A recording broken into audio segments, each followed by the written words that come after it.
Welcome! Welcome to the Astropub. Welcome to the office hours, so she can't see my face. Hold on.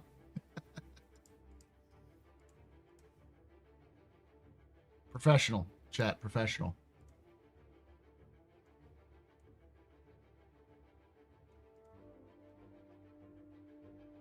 Hold on. I may actually have a straight up issue here. What is going on here?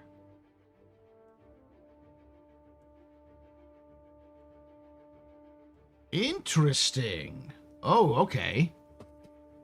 Hold on, chat. I'm trying to diagnose this issue for a bit. I think I may have found it. It's gonna take me 2 moments. And I don't want to hear anybody in the fucking comments later. Oh, Paul doesn't start until this timestamp. If you do, it better be like a timestamp that's like completely ridiculous.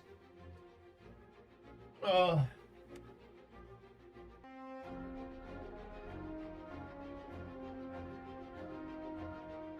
see if this works. I'll fix everything here in a moment.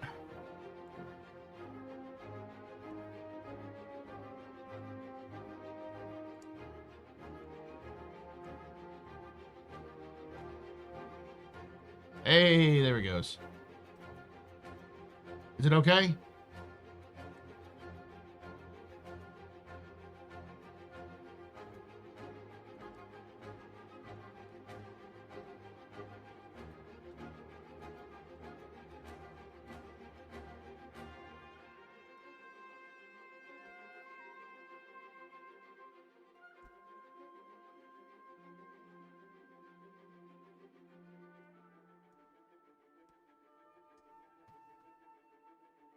There we go.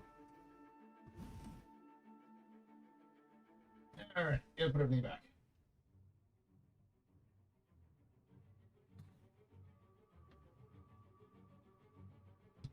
This is a thing that happens every so often. I'm surprised it's happening in the winter. And again, I think it's because Cam and I actually put on the heat in the winter. That sounds insane. Well, of course you put the heat on in the winter, Paul. Yeah. This house is pretty well insulated. It was built in a time period when it was built like, it's a 10-year-old house. Like this house was built 10 years ago.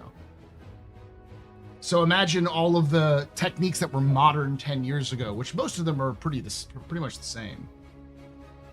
Make sure I'm not like a low poly or anything like that. Am I good? Is the frame rate good?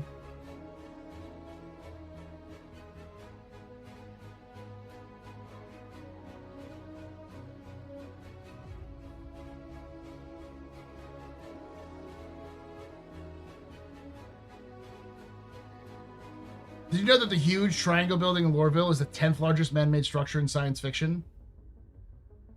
Central? The Central building is the 10th largest man-made structure in science fiction? That seems odd. Parts of me are transparent. Okay, I could change that a little bit. Oh yeah, my hair is very transparent. I just realized that. Hold on.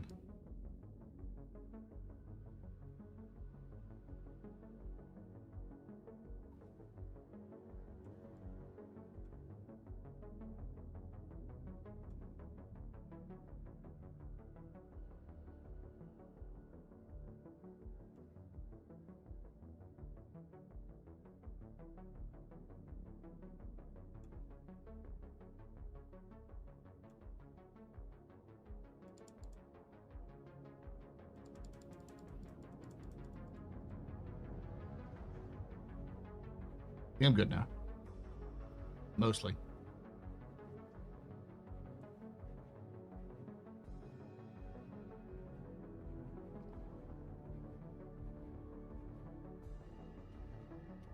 No, Hurston's actually twice the size of Earth. Hurston's a super Earth. It's just scaled smaller.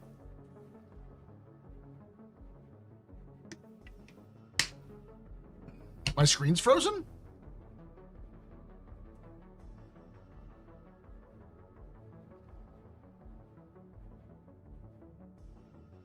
Is chat not updating? I reset it. Should be working now. The outlet over here. Pucha! Yeah, usually I have it covered. With just my chair, so.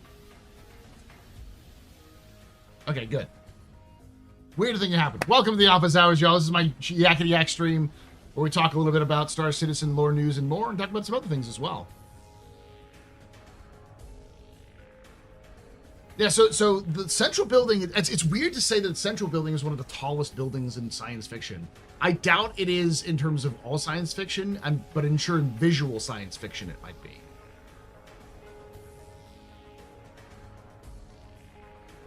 You can still see through my head? Okay, I can turn it down, but you're going to have an issue here because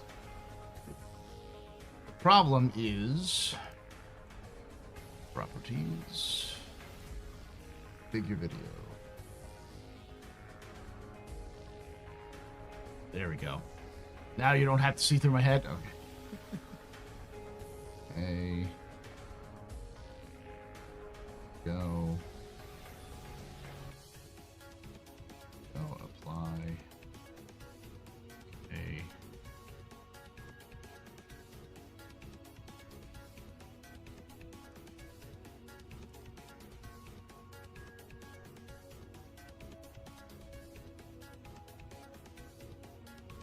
That should be fine, right?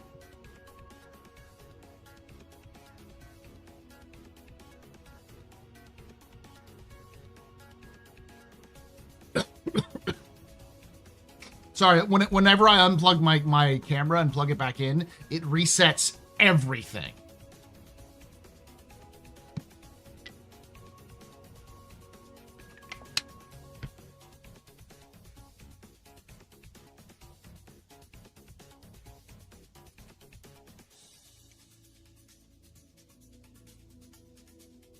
Central, yeah, Central is, I don't know how big Central actually is.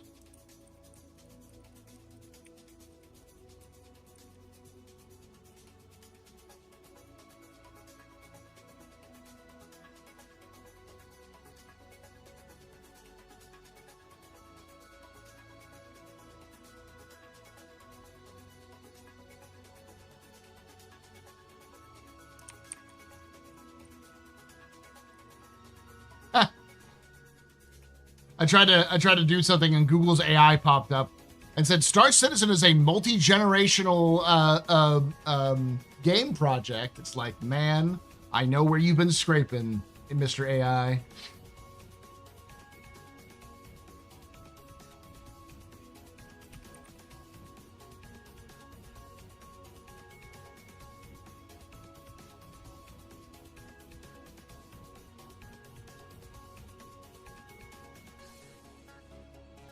See if there's any details. It's a 2.5 kilometer tall building. So it's 2.5 kilometers tall.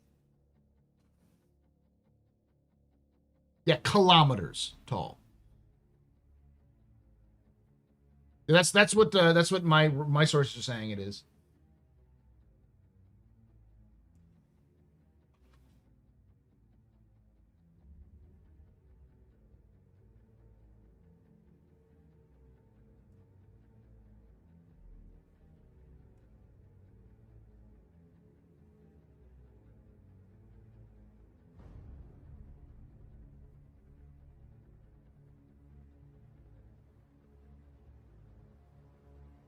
My pappy was back. My pappy was back.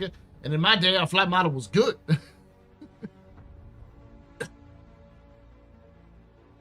It's important to remember that the tower itself, I'll pull it up so you can take a look at it just in general so you can have the reference for it.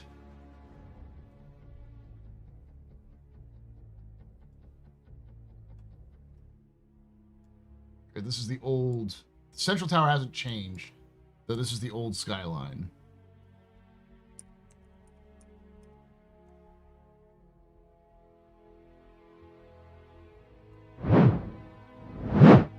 So you can see that this is not really a tower as in going up. it's a tower in the sense that it goes sideways, but it's really more like a big right angle. I'll pull up the central thing here. You can see how it kind of goes up, and it's sort of a right angle, or it's angular with a little bit of an overlay. But this overhang is much smaller than you think. I want to say the legs themselves of the tower are probably a good half a kilometer wide. So they're pretty big on their own. It's a leaning tower, but it's not really leaning as much because it's got so much bulk to it.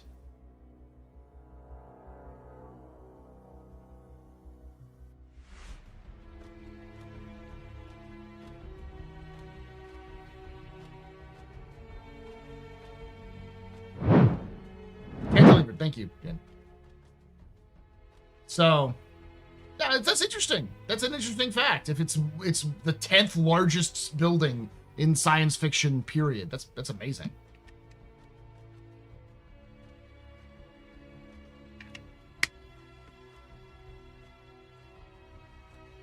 The question is where he's getting that information,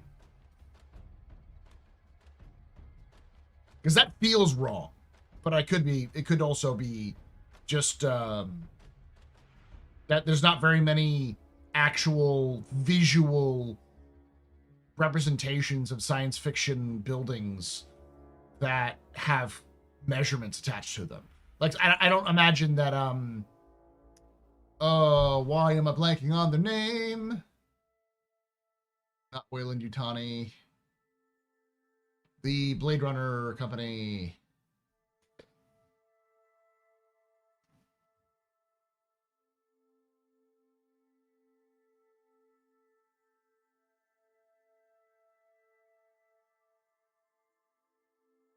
Terrell, thank you, Icub.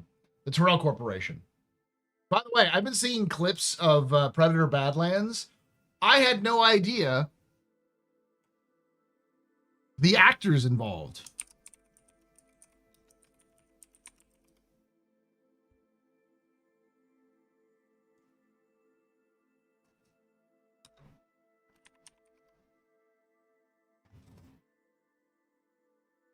I didn't know that Elle Fanning was one of the main characters in it. Like, damn, that's pretty cool. Elle Fanning is one of my favorite actresses, one of my favorite actors. I know she's on in the latest Death Stranding movie or game as well.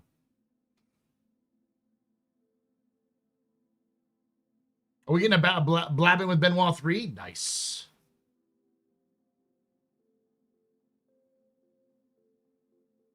Yeah, it's with his brothers. I mean, the thing I understand about Central is that Central Tower is the Tyrell Corporation building. It is the same thing. Like, it was just CIG doing a legally distinct Tyrell Corporation.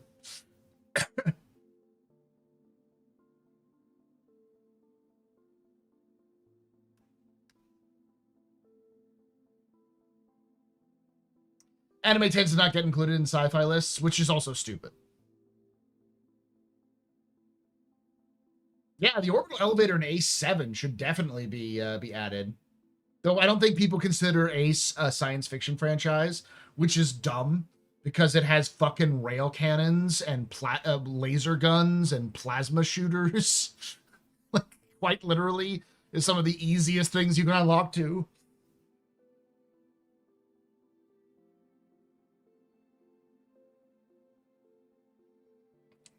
It's also the most explicit combination of Aliens and Predator.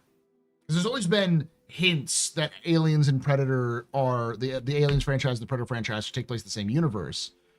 In fact, supposedly Blade Runner, Aliens, and Predator are all supposed to be in the same universe.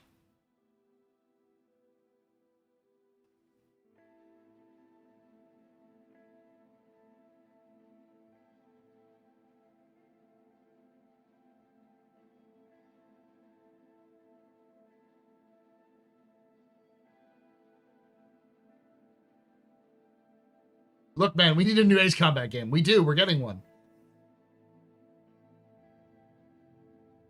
Yeah, the AVP franchise takes place in a different canon than the like mainline movies do.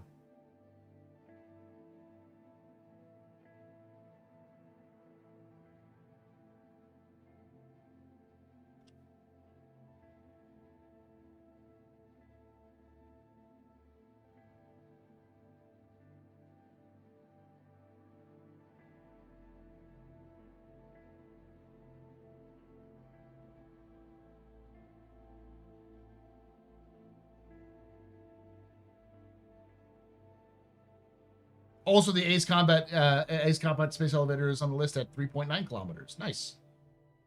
That seems short. That seems very short.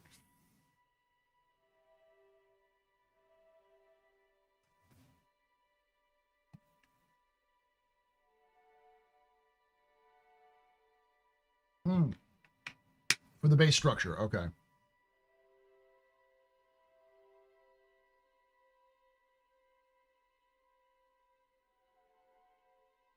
ETN the After Dark episode. It will be out Friday.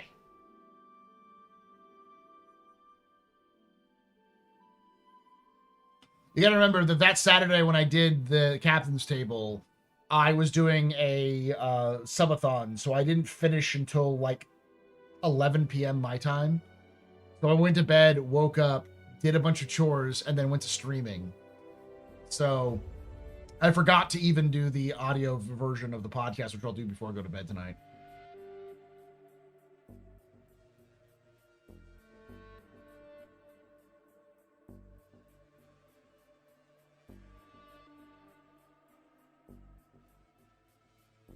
They just take place in modern day, whereas Wayland and Yutani are separated, less omniscient than later on, for all intents and purposes. You're right, yeah.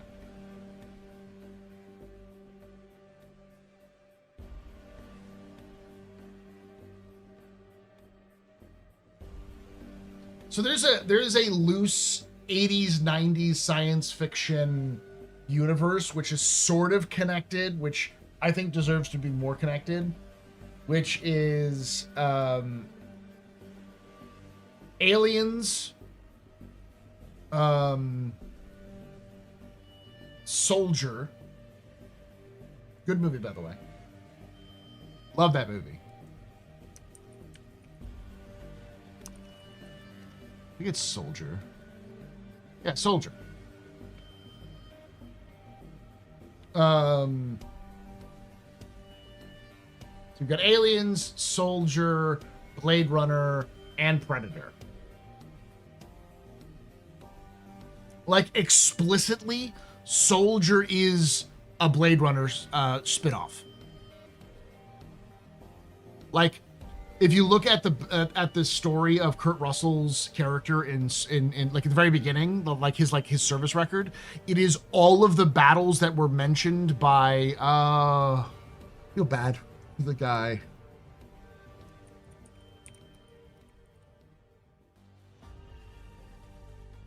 I forget his name. Rutger Hauer.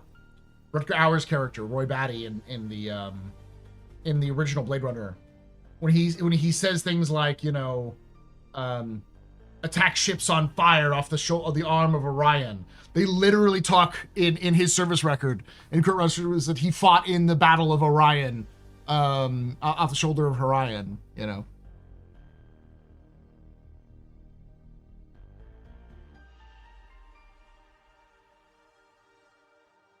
Yeah, sea beams glitting off the shoulder of Orion. Attack ships on fire, yeah. All of those are referenced in Soldier. Because I think the producer or the writer of Soldier wrote Blade Runner.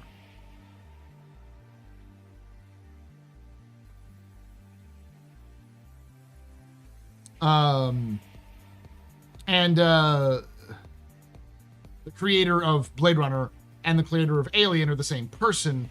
And he's always thought of them as in the same universe as well.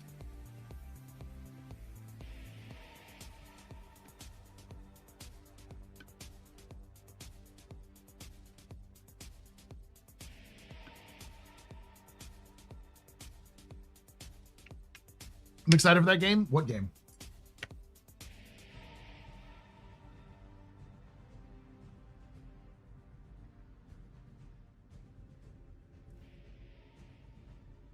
Yeah, I've seen things you people will never see. Attack ships on fire off the shoulder of Orion. I watched seam beams glitter in the dark near the Tannhauser Gate. All those moments will be lost, like tears in the rain, to die. Apparently, a lot of that was improvised by Rutger Hauer. It's probably one of the most impactful monologues in science fiction history. One of the best impactful monologues in like movie history.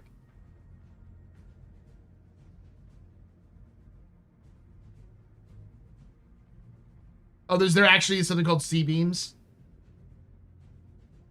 Nice.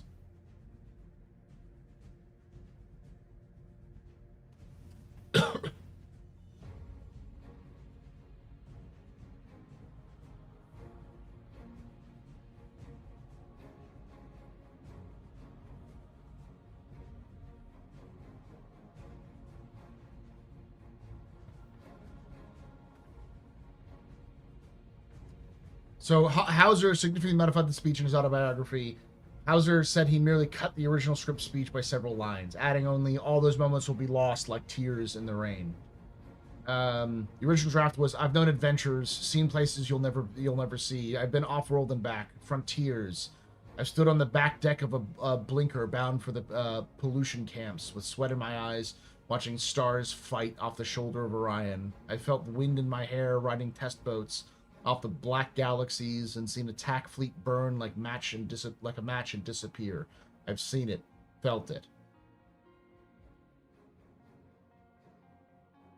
The actual script that it was got there was I've seen things you people wouldn't believe. Attack ships off the shoulder of Orion as bright as magnesium. I've rode the back decks of a blinker and watched C-beams glitter in the dark near the Tannhauser Gate. All those moments, they'll be gone. Yeah, he modified it to kind of work.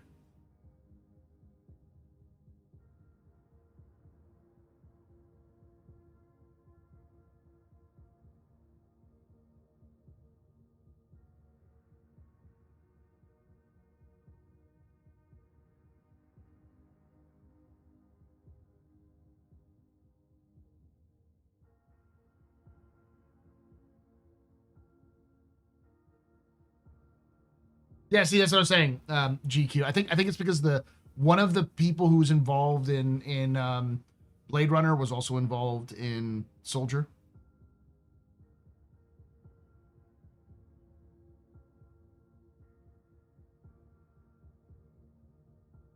I felt you at the strong, breathtaking stuff. I love it. Most impactful. You've clearly never seen My Stepmother as an Alien, then.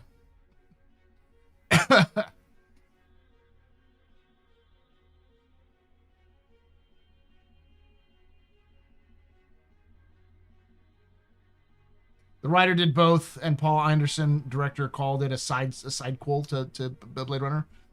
Yeah, I remember hearing about that because I watched Soldier. I don't remember where I saw Soldier, and then I saw some like video on Soldier, some like review on Soldier. I was like, I remember that. That was an awesome fucking movie. It's a classic sort of. It was Paul W.S. Anderson who directed it. Wow, I can't believe that was a Paul W.S. Anderson film.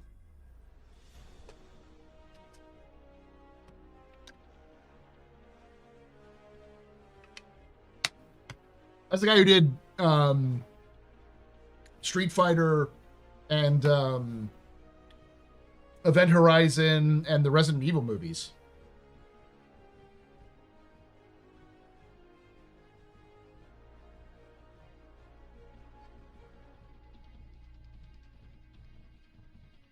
Hey Paul, if you're a Superman fan, I cannot recommend Superman and Lois enough. My mom and I ended up loving it a lot. Is that the one where Superman and Lois Lane are married and they have 2 kids?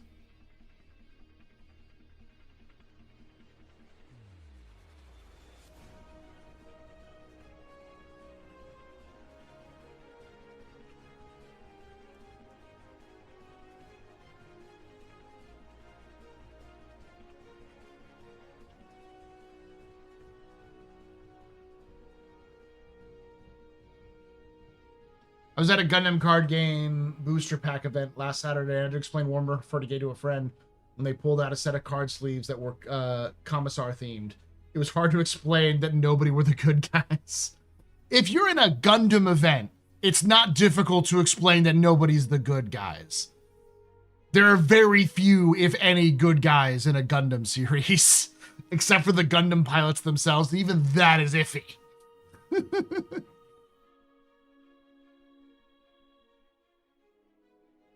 I've been missing on the good conversation here. Well, Dexter, we discovered that somebody made a video claiming that Central Headquarters, Central Tower, Hurston Central Tower, is one of the tallest buildings in science fiction because it's 2.5 kilometers tall. It's like, ooh, neat. Oh, is he redoing House of the Dead? Don't erase the original House of the Dead. We should never erase the original House of the Dead. We must remember our failures as a community. As a community of video game fans.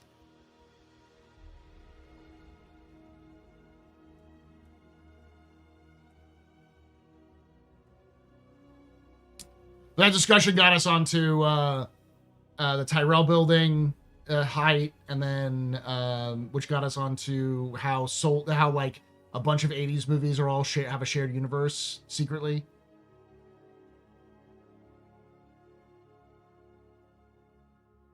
Do you think we'll ever have Star Citizen content inside Central District building, like story content or raid type activity? Almost certainly. The original concept of Central was that it's sort of like the upper management place where all the upper management live. So I imagine if you have a high enough reputation with certain groups, you might be able to get a like an apartment in Central. Be a very easy one to get an apartment for. But there's supposed to be like a fancy schwanky bar in there. There's supposed to be like a shopping center in there. It's supposed to be like a separate landing zone from Lorville.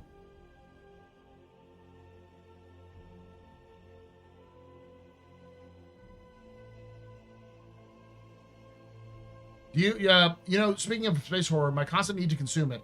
Do you have any space horror novels or verses to explore? I'm about to listen to Aliens Phalanx because the idea, the idea of xenomorphs on a medieval world fascinates me. Not really, though. There may be some decent night books from Warhammer 40k because they typically have some very like medieval-esque sci-fi approaches.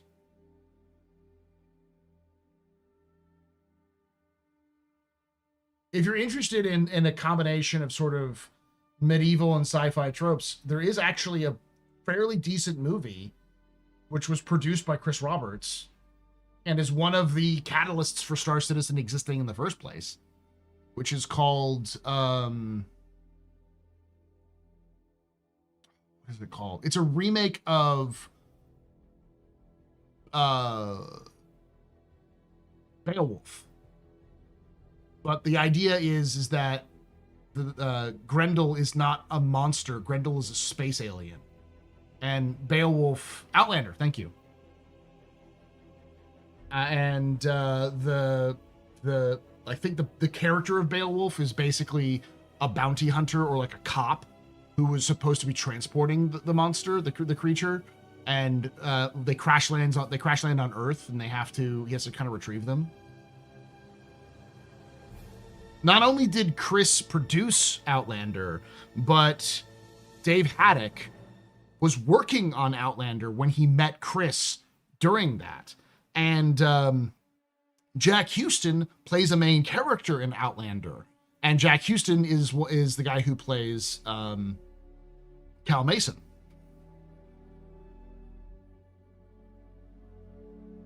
Yeah, Sci-Fi Beowulf.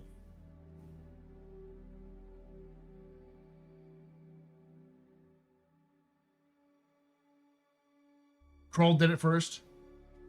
Yeah, but Kroll was a while ago, right?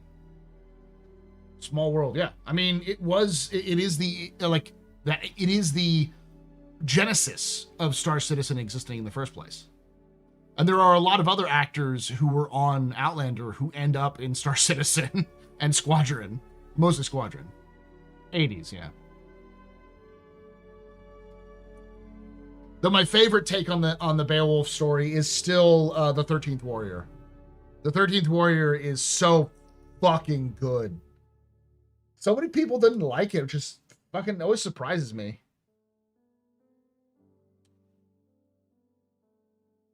One of the advantages of the 13th Warrior, I think, is that they did have Antonio Banderas play, you know, a Arabian, like an Arab, but which is kind of off. You know, he's Spanish. It's not that too difficult, especially since I think he's Southern Spanish, so we may have some of that ancestry in him anyways. But all of the Vikings are played by actual Nordic actors. Like a lot of them had never been known outside of like the Scandinavian countries.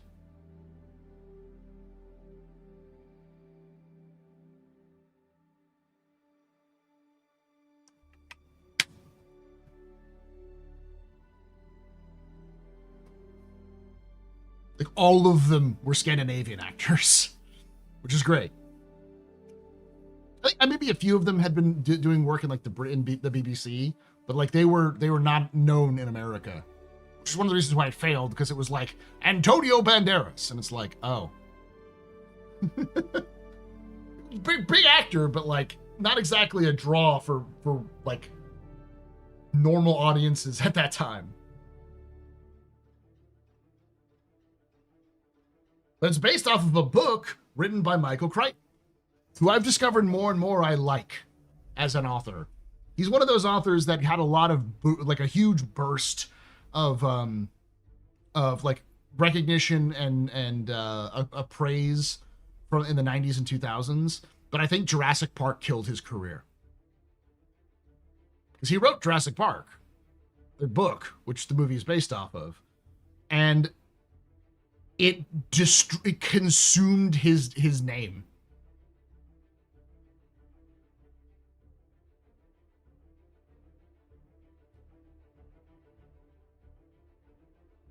Yo, yeah, if you haven't seen the 13th Warrior, go watch it. It is a fucking good movie. It is, I would say, one of the best swashbuckling style adventure movies that has come out of Hollywood in like 30 years. I know. Like, he basically wrote a bunch of books, and then he died in the late 90s, early 2000s, right?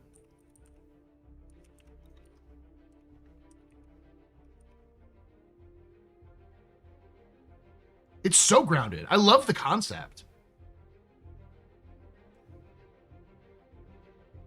2008 is when he died. Okay.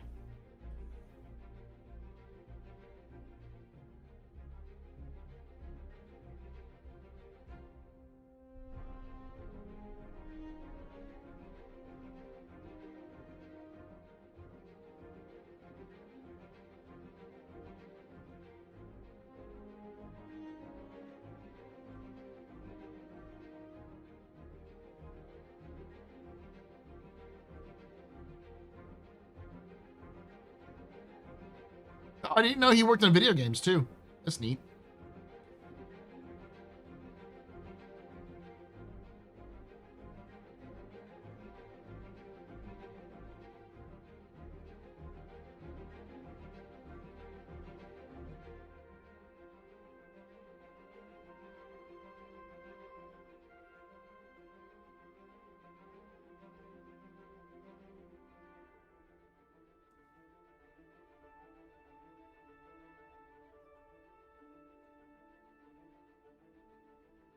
Yeah, just to give you an idea of what he made. He wrote The 13th Warrior, which was originally called Eaters of the Dead, in 1976. He wrote Congo, Sphere, yes, that Sphere, Jurassic Park, The Lost World. I'm trying to look through the other ones.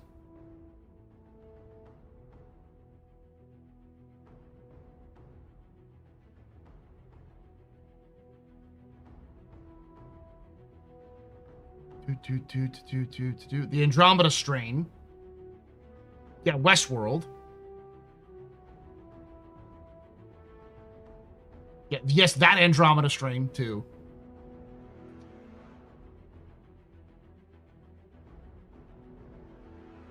Didn't he also do Timeline?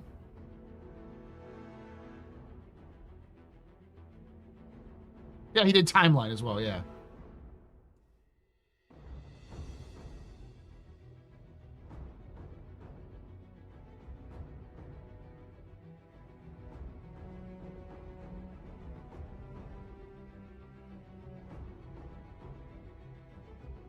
Yeah, but Prey I don't think was ever turned into a movie. It has nothing to do with Prey, the Predator movie, or Prey, the video game.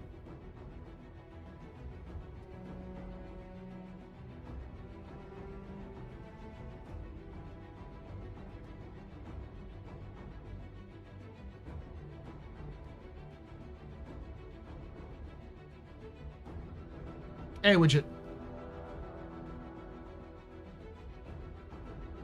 Back in high school, I read pretty much every Michael Crichton book. Not sure his works age well. No book aged as well. No book ever ages well. You don't. They're all the signs of the times.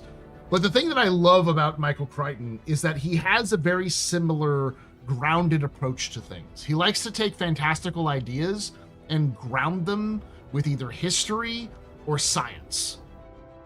You know, like Jurassic Park could conceivably exist. And he was using, at the time, cutting-edge science in 1990 about being able to retrieve DNA from long-dead creatures and animals, which existed at the time, but it wasn't very advanced. You know, Timeline is literally about the government trying to create wormholes and accidentally creating time travel. Wormholes for transportation. Not like from place to place, like not from like points in space, but like 2 points on a planet.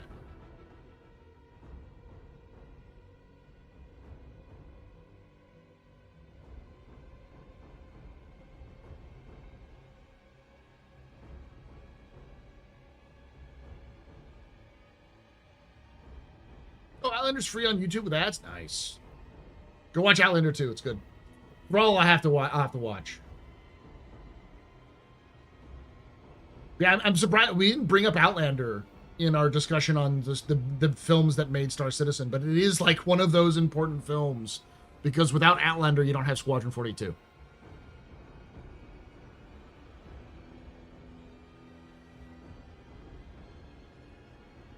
Not only did he direct it, he wrote the books for those as well.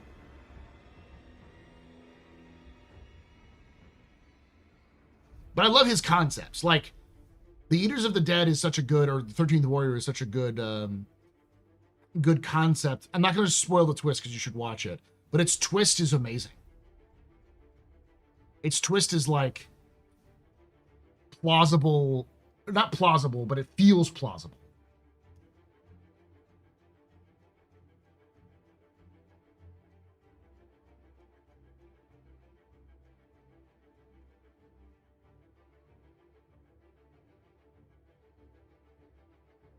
Often his writing was half story, half expository asides, full of fascinating history / technical info where he was getting his ideas from.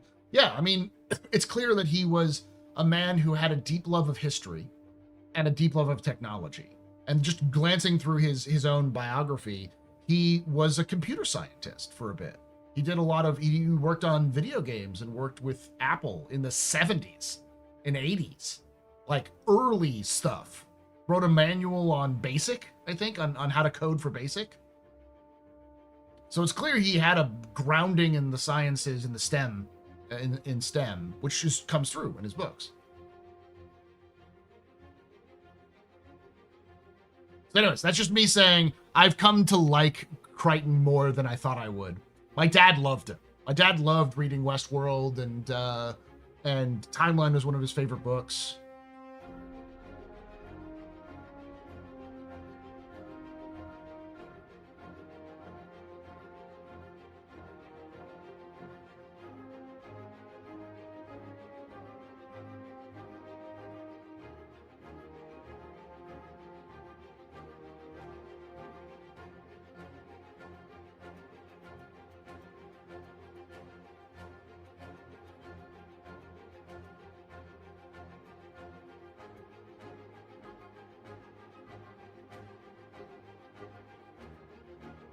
He lived a very, very fascinating life. In television, movies, books, technology. He was all over the place. I'm going to go get some water real quickly. But we're going to talk a little bit about 4.7. Let's pull up twists. Let's learn a little bit more about twists. I don't think I've done that yet. That is not what I wanted. So we have the January PU monthly report on Wednesday. We've got Star Citizen Live on Thursday. We're talking with Benoit, apparently. And then house is going to be a pretty thick one. Chief Technology Officer Benoit Beauchesseur on a special episode of Star Citizen Live, breaking down last year's highlights and what's on deck for 2026, the tech that makes the verse tick. I expect January to be very... January's monthly report to be very small, because there's probably not much they did.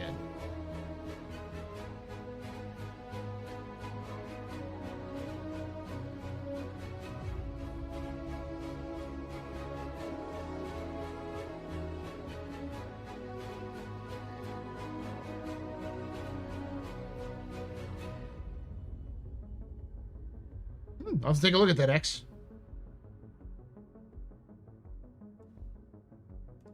Thank you.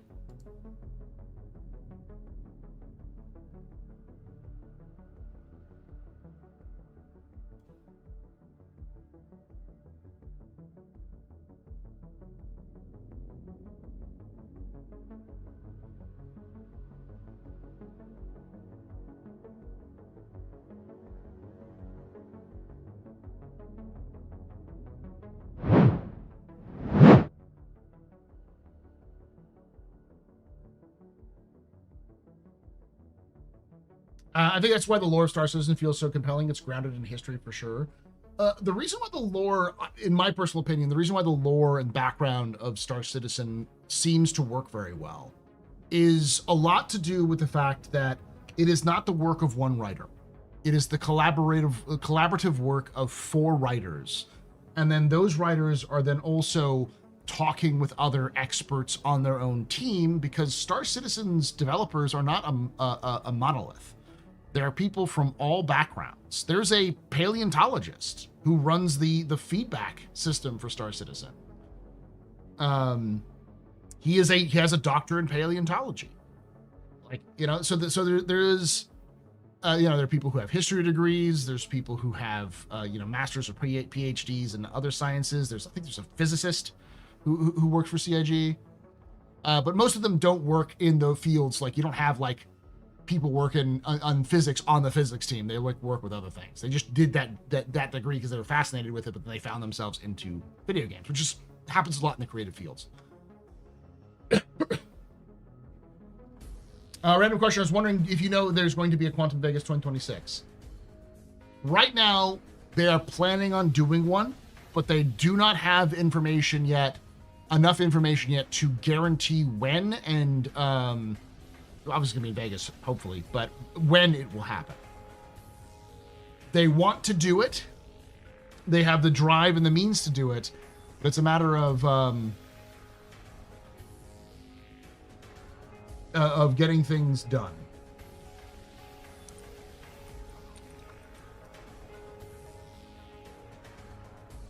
So we'll see.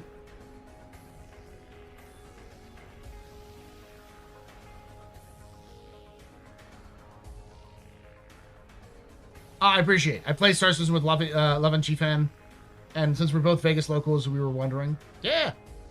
You were at it last year, right? I know Love and G was.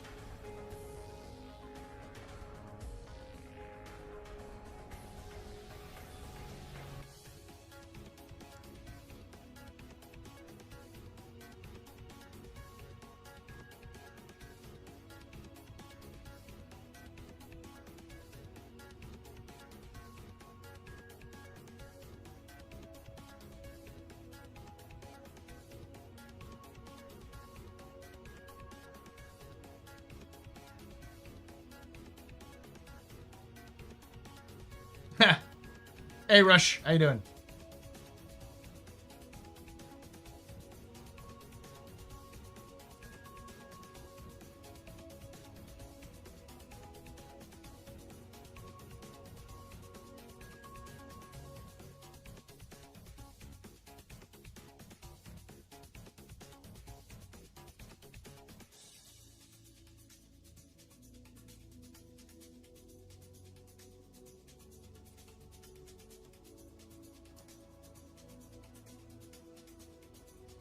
All right, I'll be right back, chat.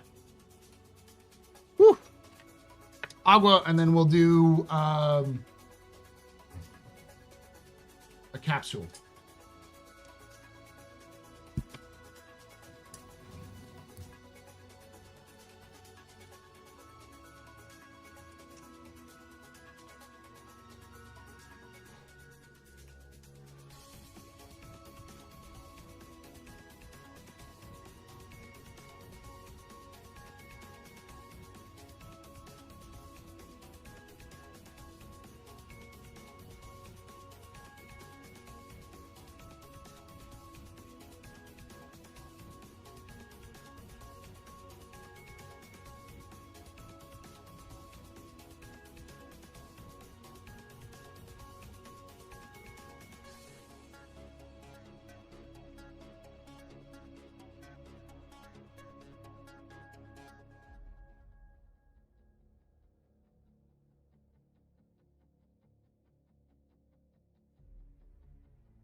Stay away from the aqua.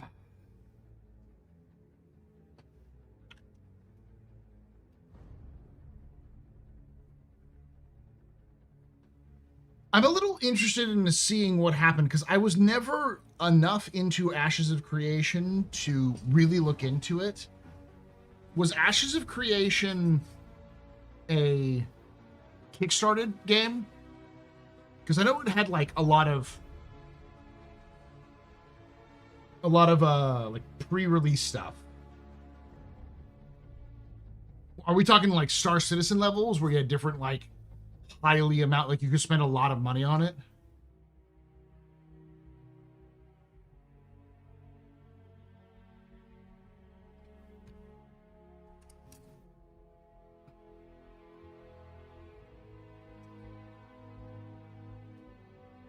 Woof.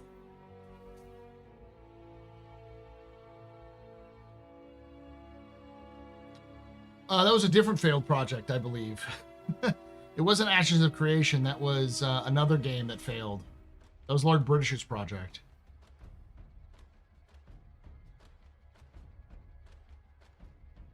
Ashes of Creation was the game that, like Star Citizen, was using dynamic meshing. In fact, at the end of last year, there was a bit of a rush.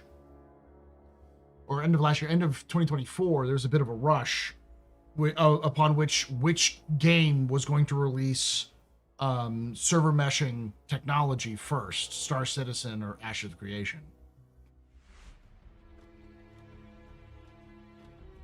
The last alpha was 5 years ago. Oof. I know there's whale heavy at Star Citizen. Yeah, there were only 250 employees compared to Star Citizen. That's still a lot. That's a pretty big studio.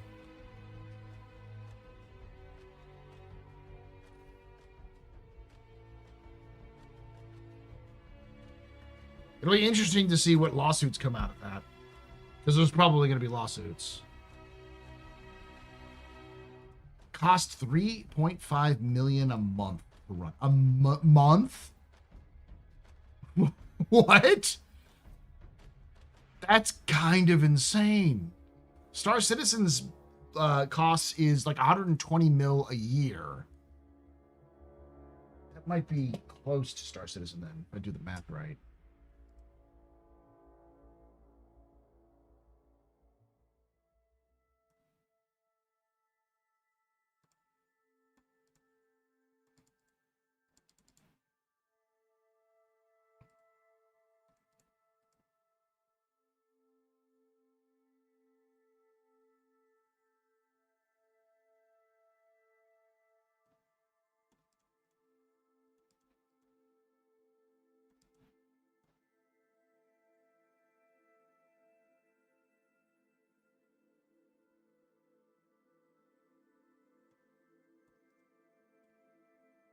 Star Citizen, my math might be wrong, but my Star Citizen is actually much higher than that. It's actually 10 million a month. Shroud of the Avatar. Right.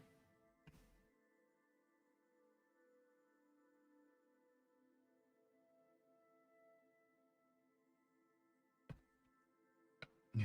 I guess the difference is that if Ashes of Creation only didn't have a playable build for 5 years.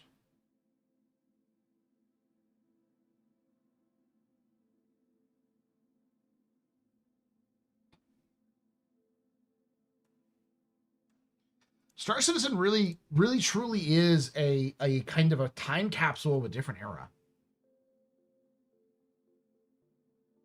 Oh, it's still alive. I heard it was out. It's like 1.2 million a month. Well, it's like 120 million is what it costs them to run per year.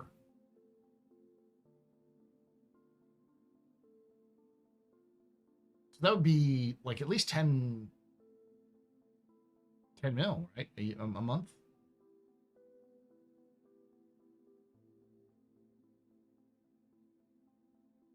Oh, like server costs. Oh, wait. So Ashes of Creations developers were spending nearly $4 million a month just on their servers.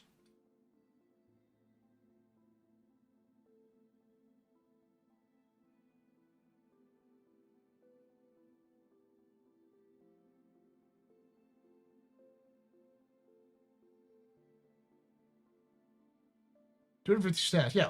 Star Citizen has nearly 1,000 staff. Like that's, or over 1,000.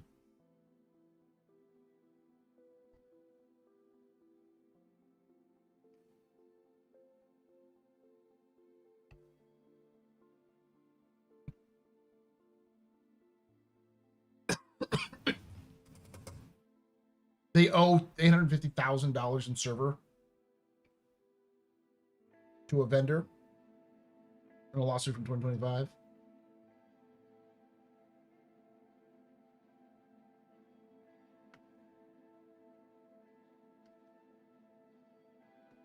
Yeah. Lord British. Now, there's a name I haven't heard in a long time. You mean the guy who ran Origin for a while? He was the founder of Origin, wasn't he? Today, someone argued that 30% of the company was owned by outside investment and that they were getting pressured to release Squad 42. Made me lull. 30% is correct. It might be, but yeah, they are actually owned by a large portion of outside investors. But as far as we know, those outside investors involve one person and then a husband or a father and son duo. And they're all board members.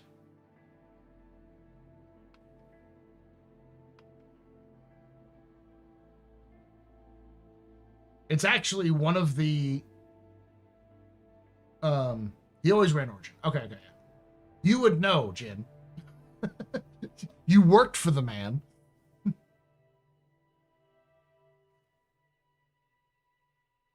So I think it's like more like 23%. But I mean, there is actually there is legitimately, this is not like a conspiracy theory, but it's also important to keep this in mind. There is outside investors in Star Citizen. They invested a heavy amount of money, I want to say 2018, 2019. And every single time they've had an option to pull out of the game, basically take their earnings out. They have instead chosen not only to not pull out, but continue to buy more shares when they were given the option to.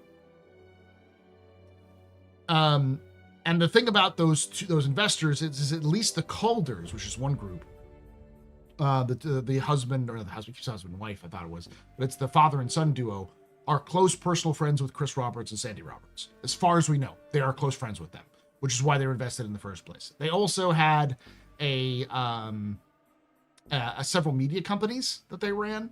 So it was either implied, if not outright said, that the goal was to utilize their investment as a money to promote Squadron. So like the Calders at least seem to be in it for Squadron.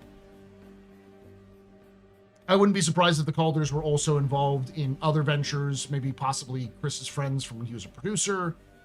I don't know. I don't know enough about that. But I do know that every single time they've had an option to leave, they've doubled down. But there's another one that I just heard of recently who's also invested. So keep in mind, these folks have been invested in Star Citizen for close to a decade now. So they've been in for a long time. Or not even Star Citizen, CIG. And they're not looking to get out anytime soon. However, there's something about the deal which may mean that their full maturity of their investments will happen around 2027, 2028. And they may withdraw at that point. And there is a belief from the financials of CIG that they will withdraw in 2027 or 2028. Because it seems like they will likely have that option to exit at that point. So the fact that their combined total of those three different investors is like $200 million, definitely is a thing that CIG does not have. So it's not a conspiracy theory. It's not crazy to think that the reason why CIG is pushing for Squadron to release this year, come hell or high water, has to do with the fact that they need a steady stream of passive income before those investors decide to pull the plug.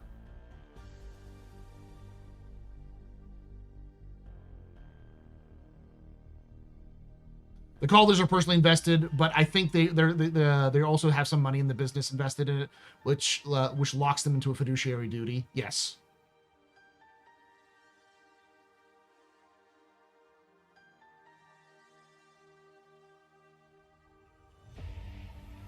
It's not what I think. It's what reports are from the CIG's own financial reports that they've released.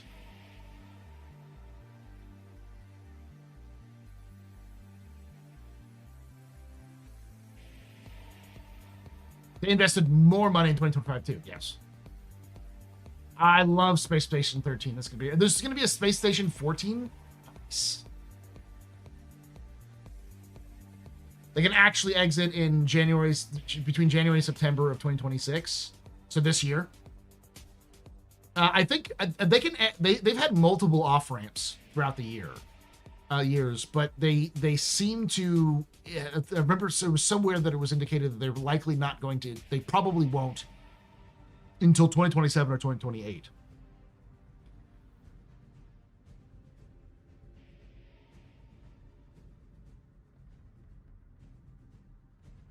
Yeah, CR is still total control.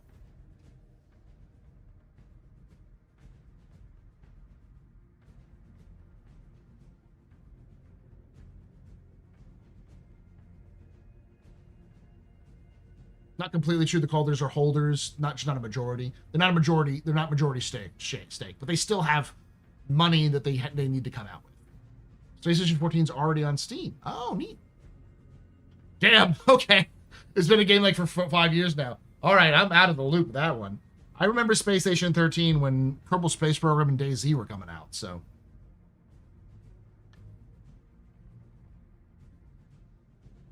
Is there any truth that they also have to release an IP so they're not on the hook for millions of tax breaks from the UK? Possibly. There was a program that they signed up for which seemed to have some reference to releases, but it's not clear.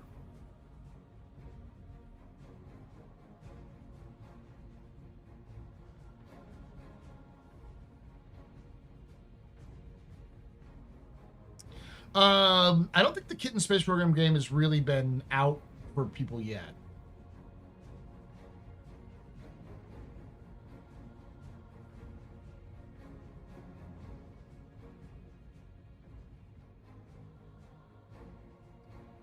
The point being, there is definitely pressure from investors at for CIG, who own portions of CIG, for CIG to release Squadron. Like I think you would be a fool to say that there is not financial pressure from outside investors to get Squadron out the door. And I would be I personally believe that is probably a major reason why the Squadron is, like, they keep saying Squadron's coming out in 2026, and why they've been hitting that hard is because they need it.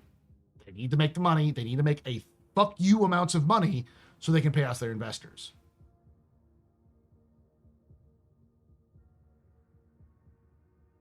They released a test version a while ago, but I don't know where you could get access to it, because it was like, I think it was just on RocketWorks.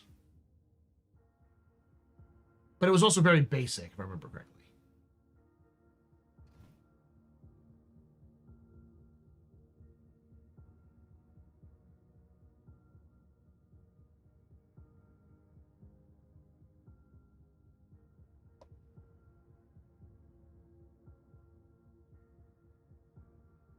Investors don't have infinite patience, unlike us.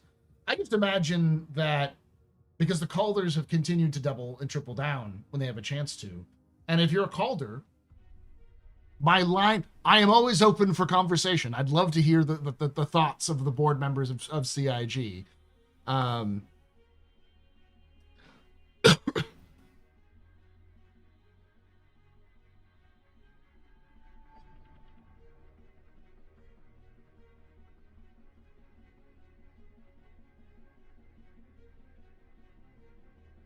Paul, so if they make enough money from Squadron 42 to buy out their investors, does that mean they literally answer to no one but themselves at that point? Who knows? They could buy out the investors, and the Calders could renegotiate and say, we want some more of this fucking pie, and then come back and want to invest more. They seem to have been very much in this because they see some potential from CIG and from Chris Roberts and his team. They see something we don't. That's for sure, because they keep coming back. But there is a potential like buyout that they have to do at a certain point. Like they have to do unless they renegotiate. But at the time of the Calders investment, it was heavily implied that the Calders were invested in Squadron. Like, that's why they invested.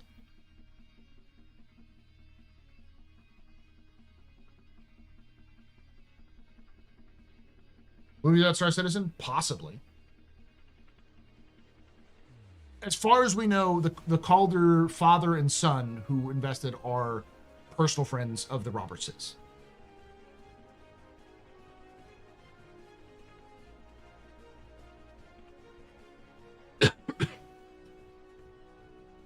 And again, investors are a tricky bunch. Plenty of investors are slash and grab. You know, they're coming in vulture capitalists. You know, the Calders don't seem to be like that. But, and I doubt they would if Chris would even accept their money for that. But they could also see the potential of franchise. They could see Squadron doing well and then spinning off TV series and movies and other games and other things in an IP. And if they think that, they might be doing that because they're like, this could be, you know, a huge franchise we could be at the bottom floor of.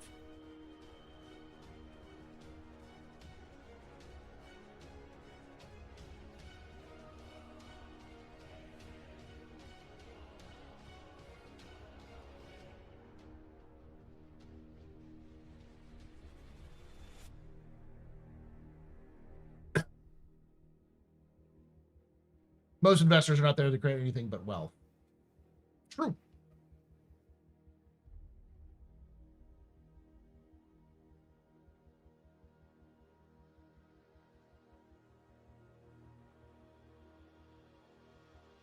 As for 2027, that's specific to a more recent $10 million loan, not the whole kit and caboodle.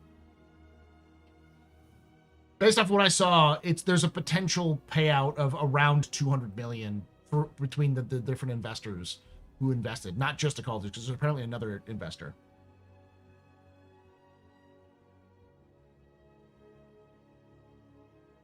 It's not even really about the game. They probably see it as an allegory to Star Wars. Yeah. Or, you know, it's a video game. Halo, Call of Duty, GTA, you know, they probably, they've been in the media sphere. Like, they run media companies. So this feels like ants debating which god to blame for the rain. It's, for me, it's more fascinating because I never really was involved in the financial side of things in business. Whenever I was dealing with things, it was always marketing, especially for my parents' business or for other companies I worked for as a contract marketer, like on contract, when I was in the private business world. So finances has always been sort of this sort of fascination from an economics point of view. Like a psychologist studying a drunk. You know, why are you a drunk? What makes you an alcoholic? Let's figure out what you do when you use alcohol. You know, that's how I kind of view investors. It's sort of like this, like an impulsive gambler that may actually have an idea of what they're doing.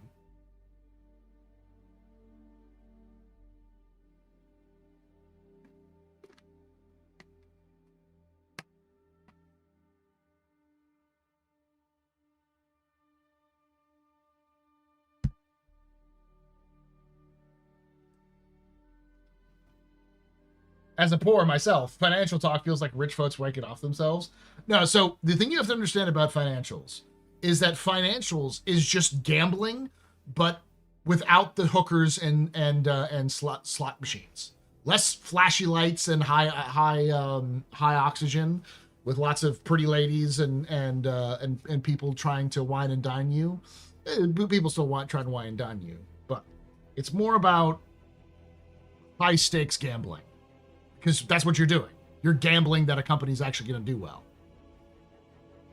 And sometimes there are hookers. Yes, sometimes there are.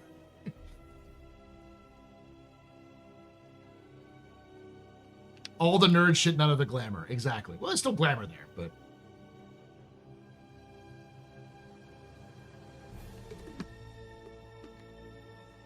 and why wouldn't they? Look at Star Citizen lore that's just available on the alpha state.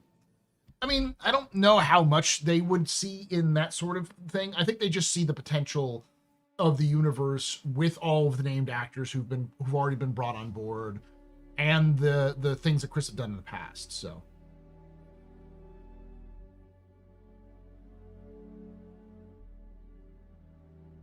yeah, that's what we're talking about. Rush is stocks and crypto, but stocks and crypto are like, they're just legal gambling. Especially when you're dropping $10 million in a company that hasn't produced a single fucking product. That's a gamble.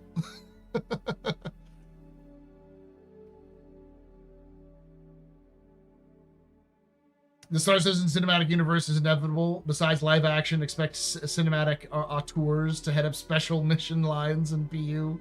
Mark my words. Let's see if CIG can land the fucking ship when it comes to Squadron before we start talking about an MCU.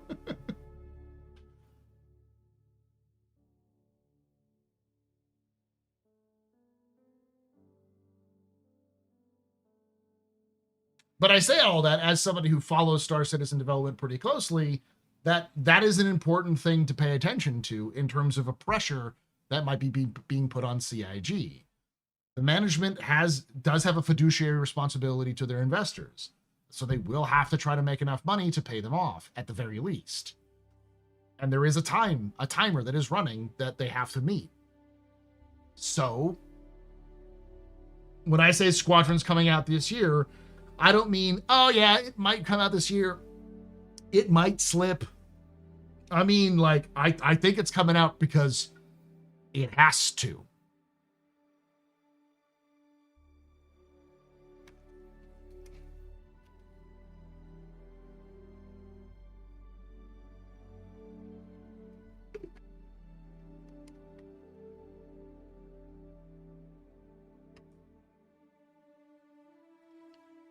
The other thing that I'm a little concerned about is that CIG still hasn't gotten...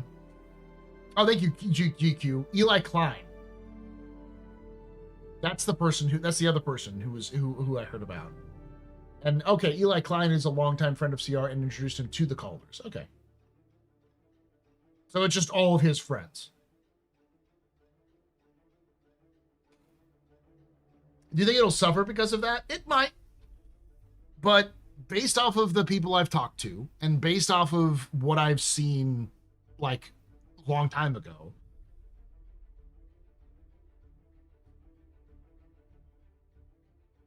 to set expectations properly, Squadron 42 is Star Citizen with a storyline. That's it. But remove all of the fucking exploration. There is no open world. It is fairly linear, but not exactly linear. Squadron 42 will give you a region that you go to. So, like, you're expected to go to this space station. This is an actual one, but let's just say you go to a space station. And you have a mission, which is rescue the senator's daughter. That's the mission. The senator's daughter is inside the space station. So you fly off your ship, go to the space station, figure out how to get into the space station, and you have to go rescue them. Maybe you land in the hangar and fight your way through. Maybe you EVA, go through a hatch, and then sneak your way through and, you know, stealth kill and get the senator's daughter and get out. Maybe you negotiate with them and you have negotiations. That's sort of the approach that Chris Roberts and his team for Squadron have always taken with Squadron, was just this sort of multiple approach to solve the same problem. Think like a Bethesda mission, but on its own. There's no like big open world you explore. You are a soldier doing a job.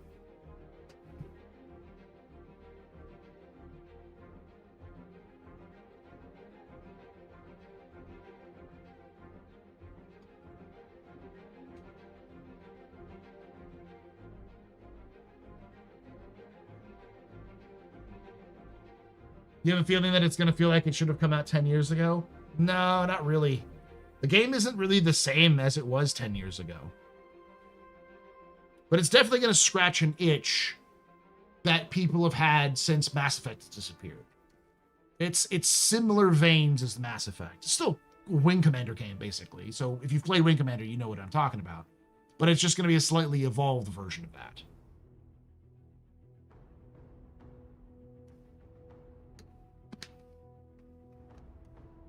This isn't like me saying, like a lot of the stuff I just said is available in the developer commentary of the Vertical Slice.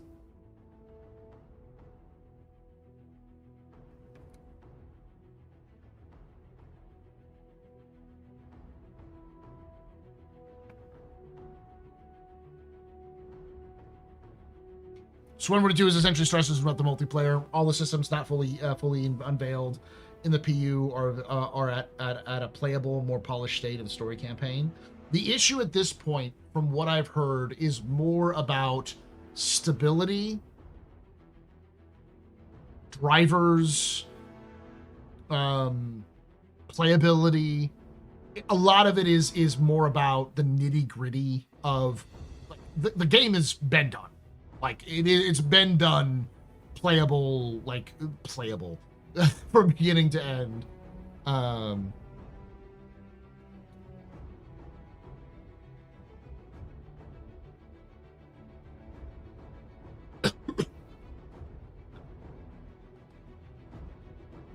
The problem is that, according to Chris Roberts himself, they're not at beta yet. Beta, I'm guessing under Chris's venue, is like everything is done in the back end, and it's now just a matter of optimizing. But they have been optimizing a lot in alpha.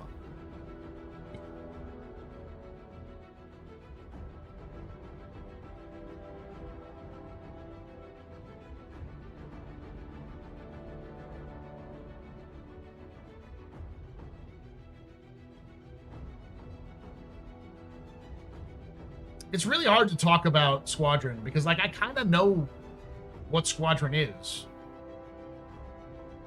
And I don't want to spoil it because I know so many people do, but I know so many people have the wrong idea what Squadron is. like, this isn't a spoiler, but so many people are like, it's just a tutorial for Star Citizen. I'm like, absolutely not. Absolutely the fuck not. It is not a tutorial for Star Citizen. And playing Squadron is going to feel different from Star Citizen. I guarantee you it will.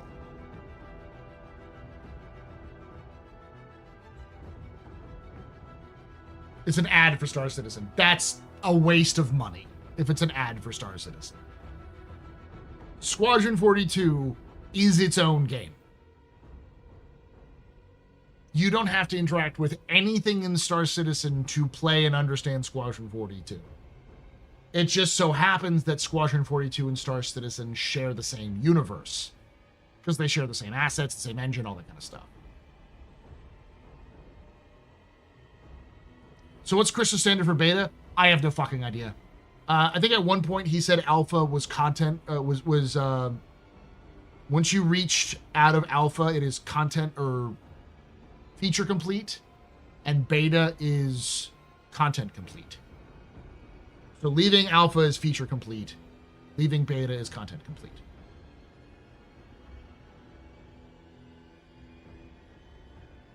Hey, Shep.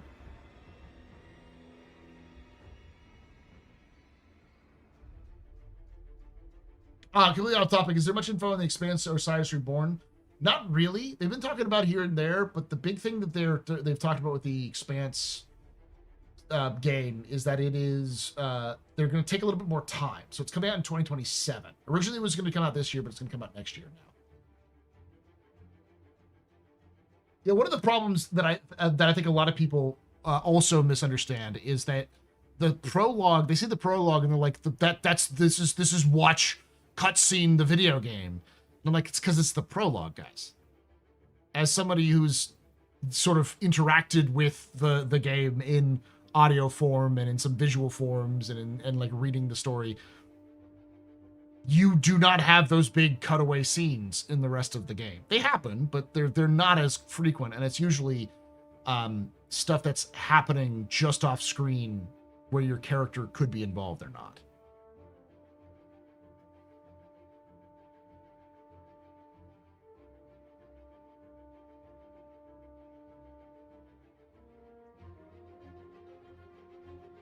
It felt very MGS coded.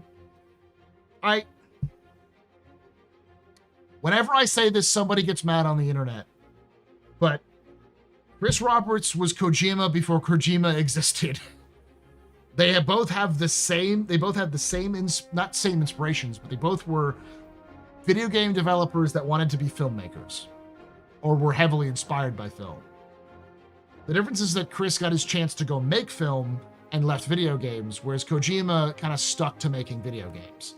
So Kojima is much well known because he still made video games when Chris was off trying to be in Hollywood.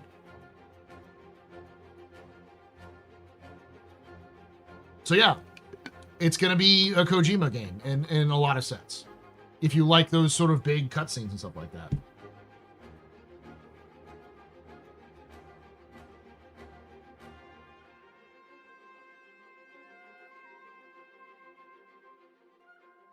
There we go. That's the person I was thinking about who loses their shit when I say that. Saint Daikun. Yeah, Squad 42 is coming out in this year. I think it's gonna likely come out in October. It's Synergy, CIG like Synergy, and I think that gives them enough time to work on it. That's still, what, 9 months away? I have a feeling that if everything goes well, we'll know about it in June or May.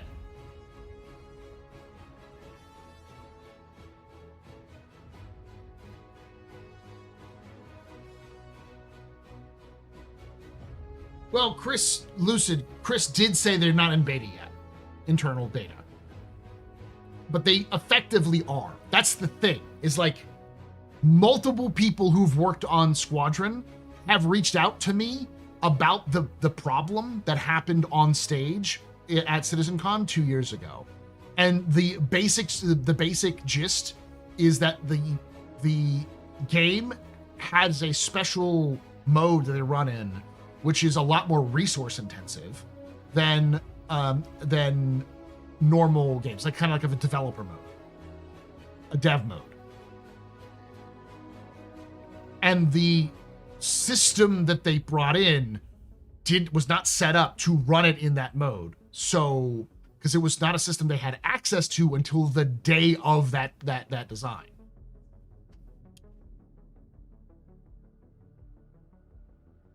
And one of the things they've been trying to do in 2024 was start to optimize the game for different builds. And making the game, like, because they had a game, the problem is the game would just turn itself inside out if it ran for too long. And for me, I was like, that sounds like an optimization issue. Yeah, it's probably an alpha feature issue. There's probably some details deep in the code that they have to fix that. But that's more optimization than it is making sure you can stab somebody with a knife, you know?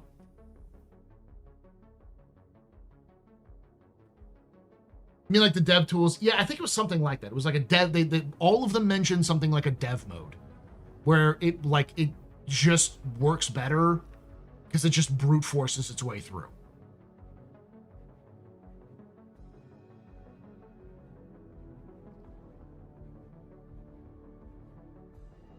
Statement for future reference. Go for it, Nat.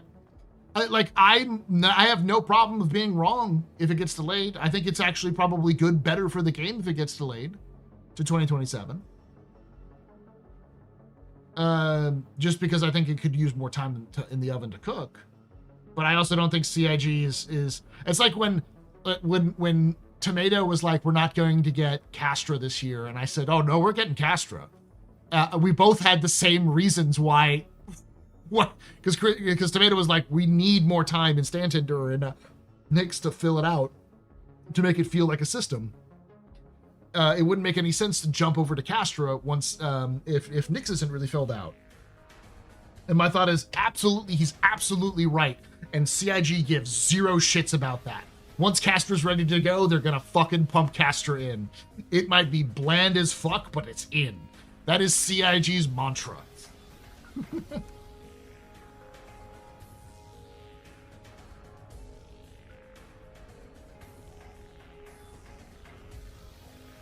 I'd hope Chris updates us when they go into Squadron 42 beta.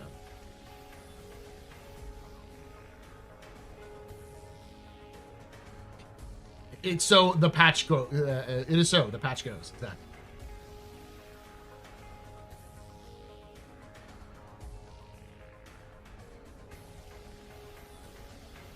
If you look at the monthly reports for the last 2 fucking years, I think last 2 fucking years, R&D has basically been, we're working on optimizations for the engine. That's all it's been. For 2 years. The R&D team has been exclusively working on, and let me pull it up, because they said in the last fucking one too. It may have not been R&D, it might just been the engine team. But there's a team that just says optimizations.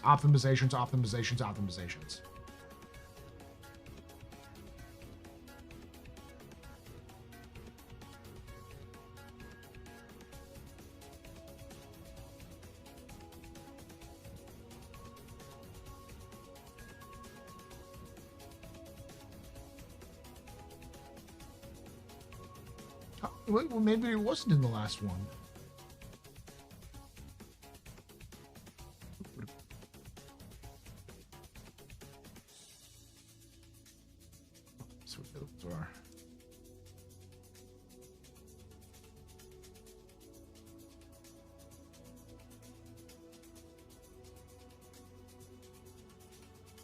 Pull up another older one because it's been such a fucking meme. I've seen it. I'm like, just goddamn it. And every time I see it, I remember talking with Tomato. Tomato's like, they've been saying that shit for years. I was like, goddamn, you are right. They've been saying that shit for years.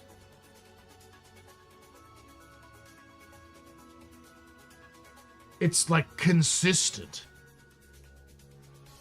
Which the thing is that it's always important to remember that the team that was mentioned is always the team that works on both Star Citizen and Squadron 42.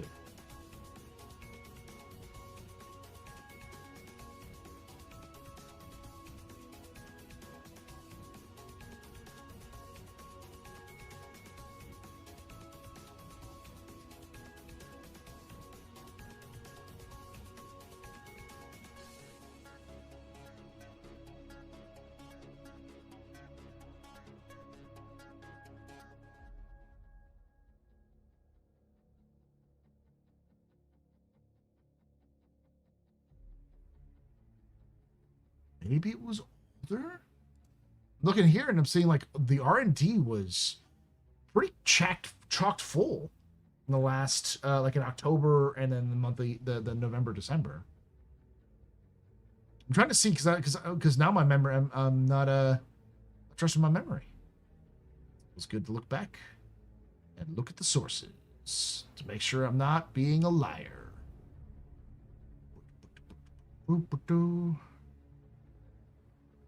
August, there we go. That'll tell me.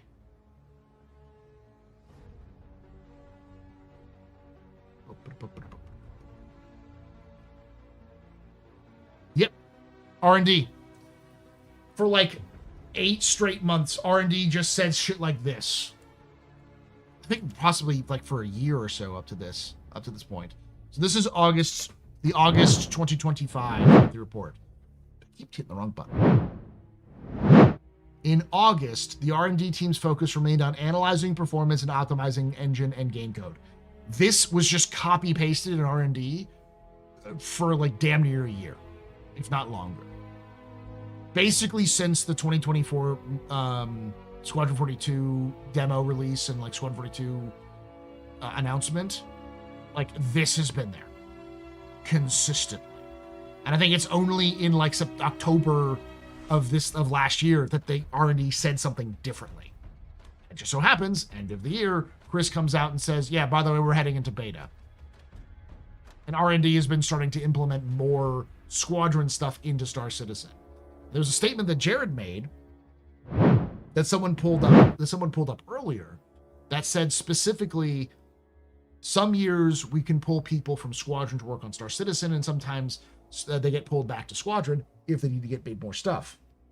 Specifically, feature team. And he said that in 2025, the feature team was being pulled away to work on Squadron 42. But they didn't, like in 2024, they had the feature team with them. What's being worked on right now? A fuck ton? Features. Which means the feature team is being pulled away from Squadron back to Star Citizen in 2026.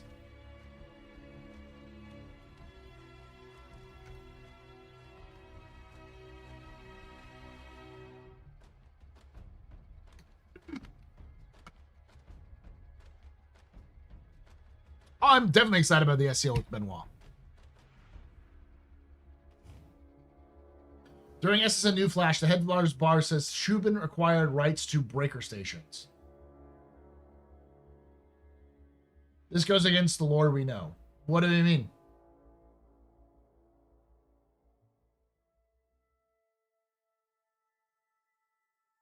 The breaker stations were controlled by nobody. They're QV planetary service stations. The idea that Shubin would buy breaker stations isn't out of the realm of possibility.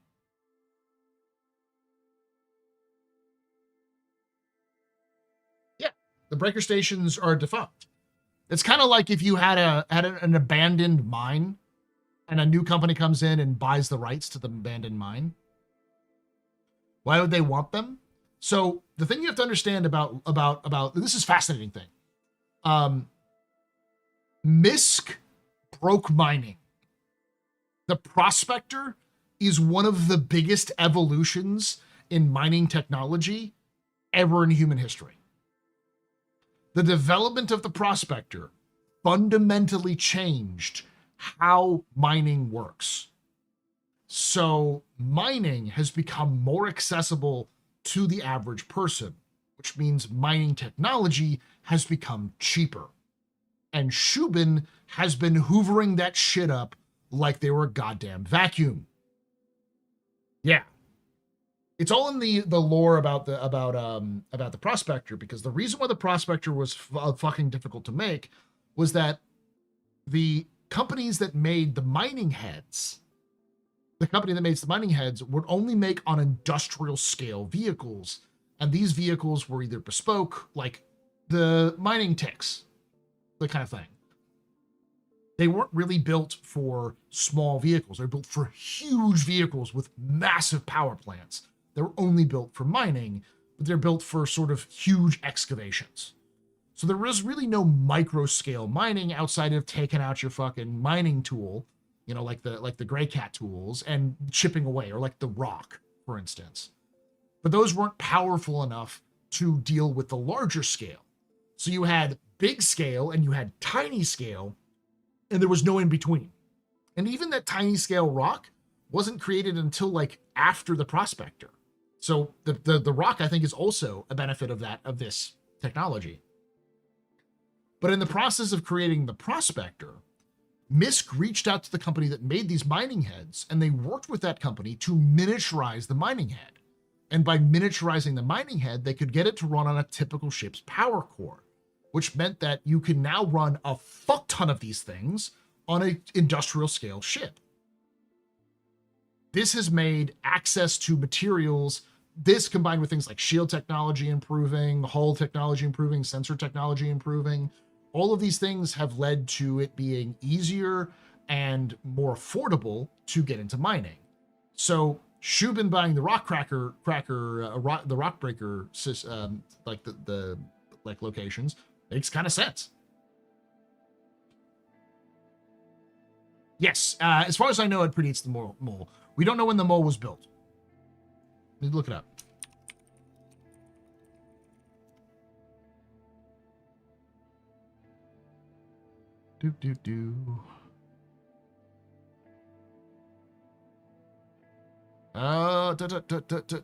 What I can find real quick is that it was built in 2949. So yes, it predates the Prospector by a lot. The thing you should look up is Project Freeboot. I think is what it's called.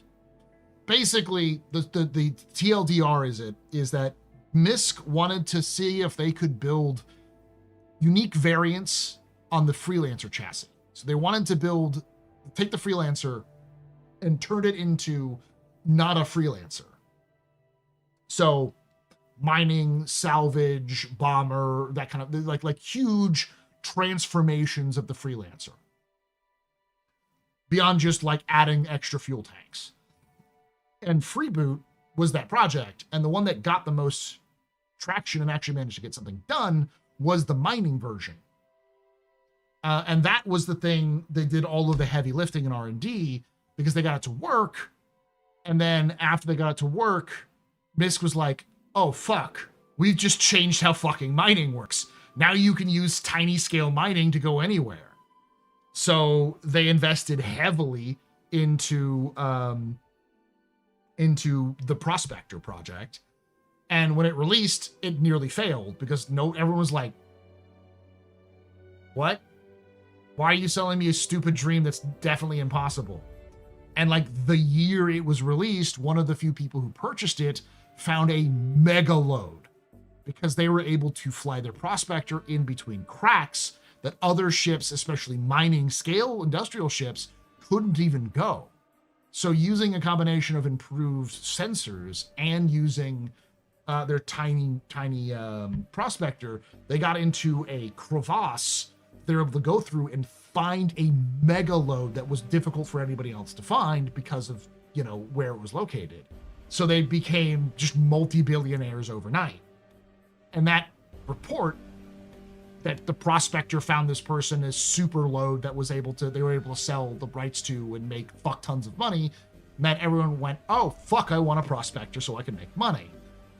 So the Prospector has sort of kickstarted a mining revolution amongst the average person. And I think it was 2930s, I want to say, is when the Prospector, it might have been earlier than that.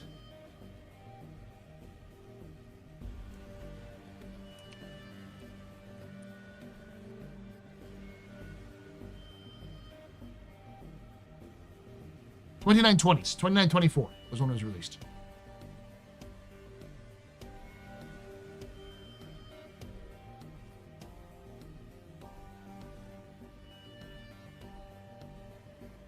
Yeah. Effectively, between 2900 and 2950, humanity has had a basic, like a venerable golden age of technology. New technology is being discovered every decade, if not every 5 years. that is absolutely revolutionizing how humanity is, from, you know, making salvage more affordable, mining more affordable, increasing survivability rates, being able to change functionally your entire body down to a cellular, almost cellular level, be able to change your gender, your any like physical parts of your body within like an outpatient procedure. That's what Project Calliope is. Like and be practically indistinguishable from anybody else. That project led to the creation of the serum, medical serum, which is used for regeneration. Yeah, regen. And like, this didn't all come out of nowhere. Like, all these things are kind of building on top of each other, because for like the first time in 100 years after the Mezzers were gone, you actually had a functional fucking logistics chain, because the new UEE completely fucked up their logistics for about a century, and they've only just recently recovered. But on top of that, right when all this technological innovation is happening, the Vanduul are just kicking our asses again.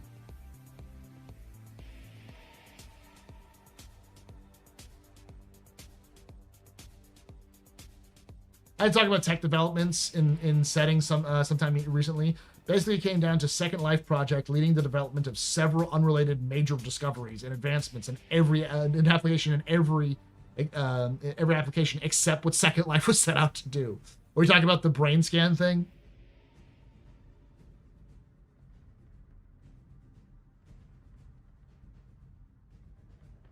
Gosh, we had the level of gender affirming KO, right? Like, the thing you got to remember about Project Calliope is that it was developed by the military. And it was developed specifically because soldiers would go off to war and come back brutally scarred, you know, like physically changed. And the actual process to return them to a somewhat of their original appearance was so expensive and time consuming, it just wasn't practical to try to let every single person who ever served in the military to get this technology. Because just, we're talking about the scale of the number of doctors that are available versus the number of soldiers who need the help. So Calliope was seen as a automated system that could do a lot of this work and take the workload off of doctors, but improve the livelihoods of service members. So service members got access to it early. In that process, allowed them to fundamentally change anything.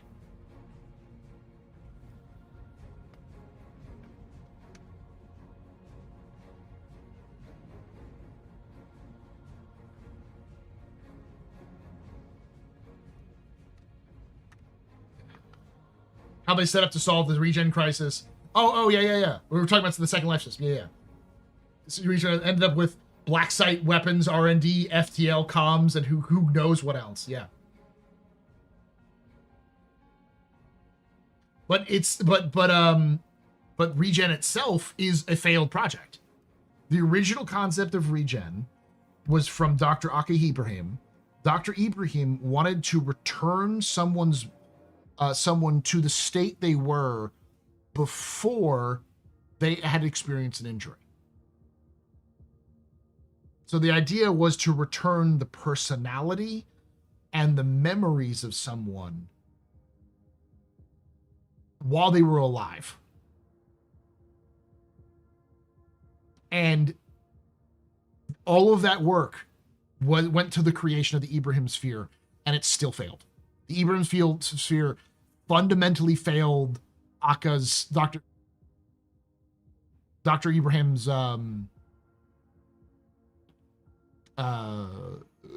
goal, because you have to die in order to get all that stuff back.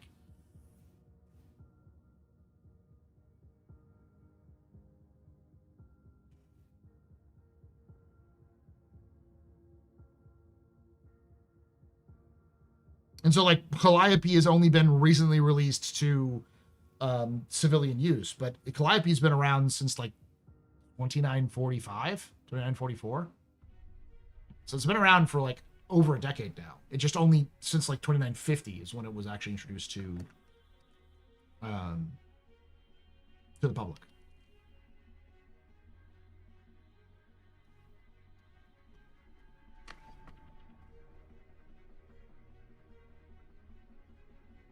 All this talk is bringing back an idea for a video I had, a short video. Because I still want to do that Star Citizen is a dystopia video for Star Citizen lore. But I kind of also want to talk about a short video, which is Star Citizen is not... the story of Star Citizen is not about the hopeful future of humanity.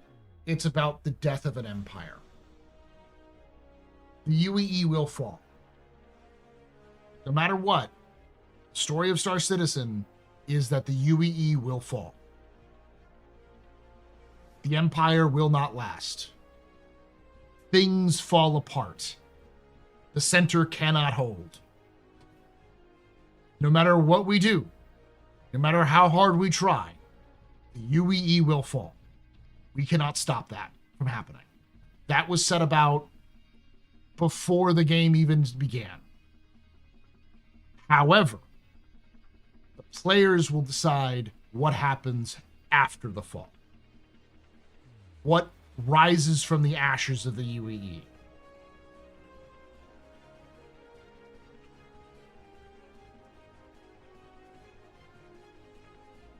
And that's what's fascinating to me. Because that's actually what we're watching in Star Citizen, in the game of Star Citizen, is the process that most people don't see. People who were living in, say the UK during the fall of the British Empire didn't even see the fall of the British Empire. They kind of experienced it fall since the end of World War II over the course of decades. Until they just sort of woke up and were like, oh, fuck, we're no longer an empire anymore. We've lost everything.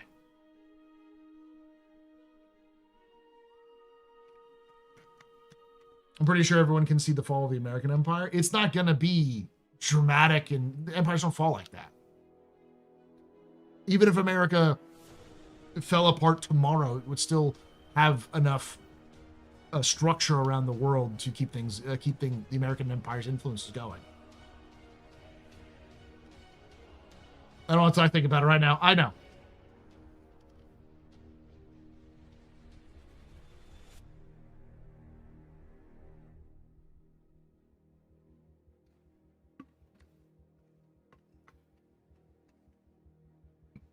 Something, look for the helpers. Yes. But I think that's where Squadron, or not Squadron, but Star Citizen, and even Squadron, kind of tell an interesting story. Because when you look at the end of empires, so you look at Rome, the British Empire, the Russian Empire, all of the major empires, the Han Empire, the Aztecs, the Incas, when you look at their empires, we often see death and destruction. Chaos and anarchy in the streets. What we don't see is that the echoes of those empires continue into the groups that replaced it and influenced it more and more and helped advance those groups further down the line. The fact that, like half of Europe speaks a Latin-derived language shows you how important Latin was and Rome was to Europe. Similar to the Han. The Han people are still of huge importance and huge factor in the civilization of China. Because people don't know, the Han is just one group of people of like 5 major ethnic groups that exist in China. We think of like, oh, well, what happened to the Maya? The fucking Maya are a fucking people that live in the Yucatan. Like, they still are there. It's not like they just disappeared. They left their cities for some reason.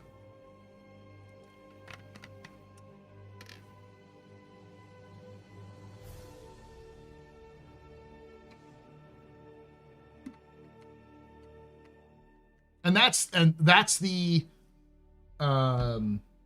fascinating thing about the story is that the story is not necessarily about the fall, it's about the rebirth. It's about what comes after, which is fun. I think that's an interesting story to tell. Did they solve cancer in lore yet? No, people die of cancer all the time. They have in some cases. But like, for instance, the head of the Rough and Ready died of cancer. But again, pyro. Not exactly the top tier medical services in pyro.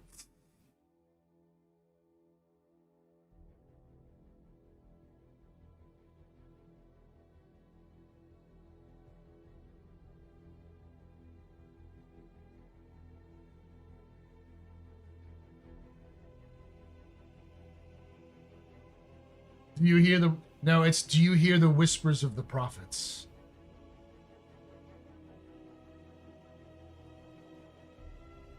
Cancer's a pretty broad umbrella, yeah. Oh. They're still there, they just don't go by Mayan anymore, yeah. The Aztecs didn't disappear. They're just Mexicans. It's literally what the Aztecs were called. They called themselves the Mexicans, or the Mexica. They're just one ethnic group inside of multiple ethnic groups that existed in the region.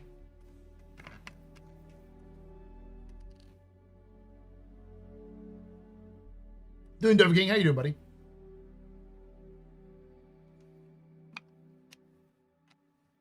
Yeah, one of my favorite things is that people never get to talk about in history classes. The Aztec Empire was the name of the empire, not the people. People call themselves Mexicans. Yeah, the Mexica, I think is what they were called. The Mayans just went back home. The jungle, man. The Mayans are still there. They still speak the language. They still have the culture.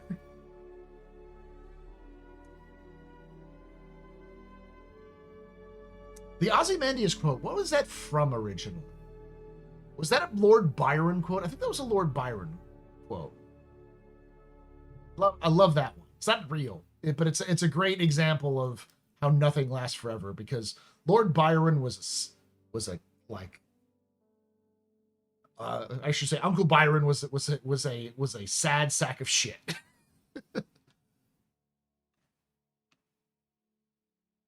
A poem? Yeah, it's a poem. Let me look it up. It's a fun one to do.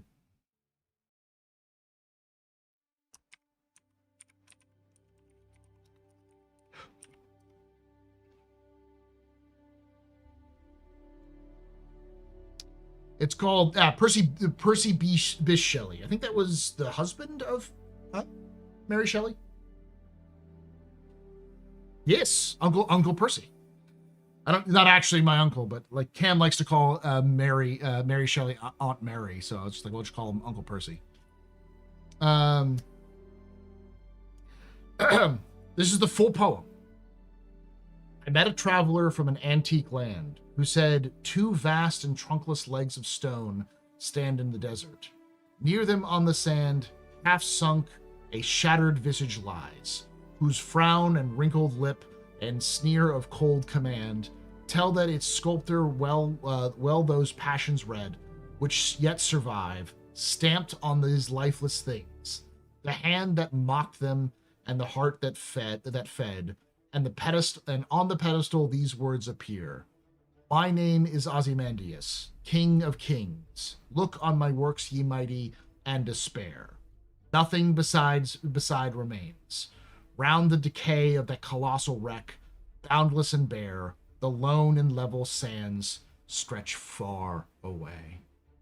The idea is that Percy talked with a traveler who said he found a statue that had fallen apart in pieces in the sand, in the desert, and it said, look on me, my work, ye mighty, and despair, and there was nothing left. It was just sand and desert. That's the nothing lasts forever. You can be bold and proud and be like, I am the fucking big man of the universe, and everything turns to dust. That's the idea.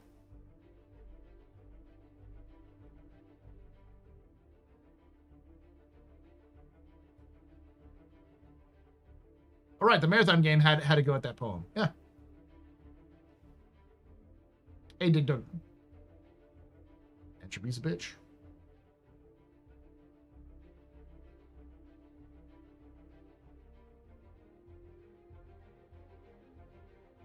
It's about impermanence, or even the mightiest of the mighty. Exactly.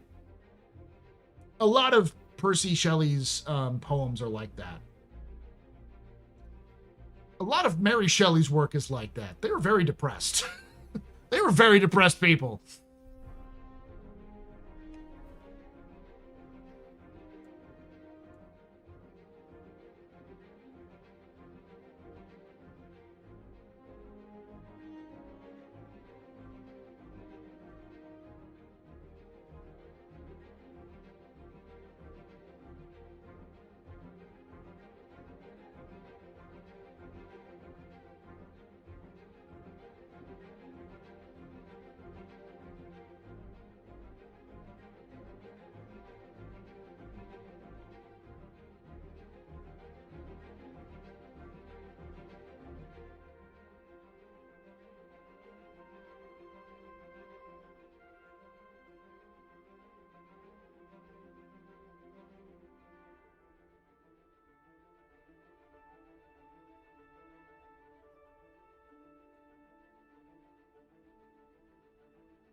She lived in 1800 and I've been really depressed, yes.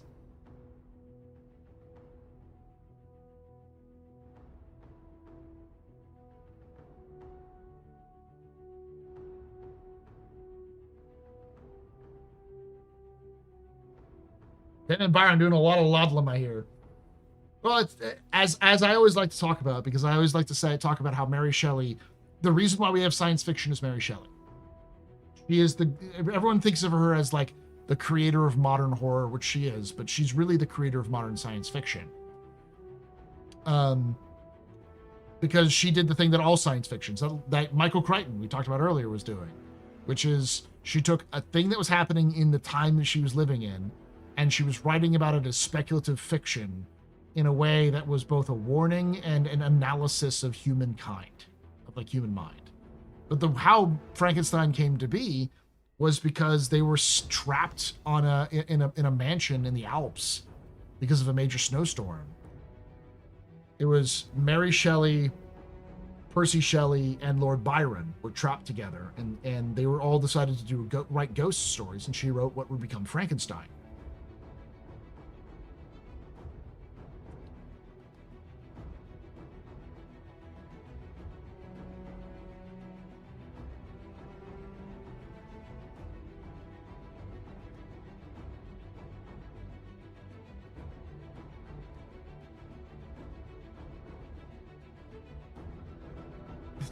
Actually, it's Mary Shelley's monster.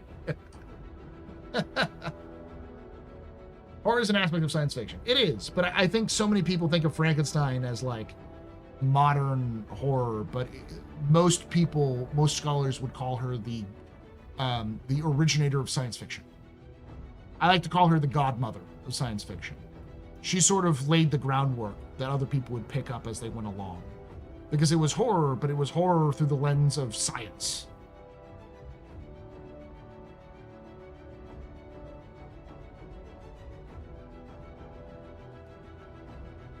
We got to remember that around her time, like when she was writing, shortly after that, we have the Bronte sisters were starting to write. We had Jane Austen was writing around that time. Like it was sort of like a big burgeoning of women in literature in that same time, time period. And less depressing topics, Darkness 2 is launching soon, right? Yeah, within the next couple of weeks. Though the rocket keeps having fucking leaks, so we'll see.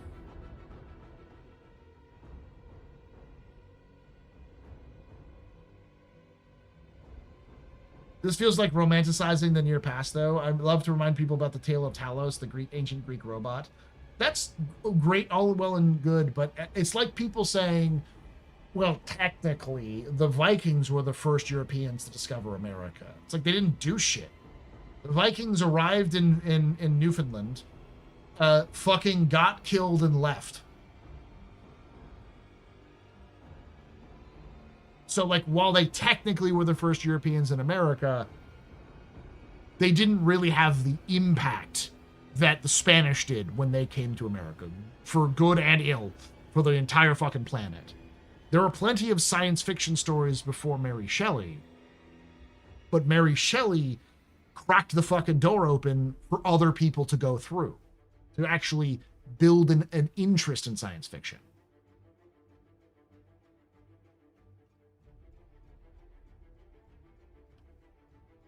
It's like, to use a term that is actually quite appropriate, you know, it's wisdom versus intelligence. Intelligence is knowing that Frankenstein is the doctor, not the monster, and wisdom is knowing that Frankenstein is the monster.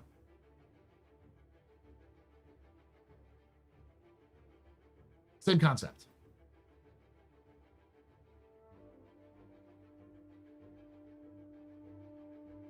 Intelligence is knowing is knowing that Frankenstein, Mary Shelley's Frankenstein, wasn't the first science fiction novel, but wisdom is knowing that it was the first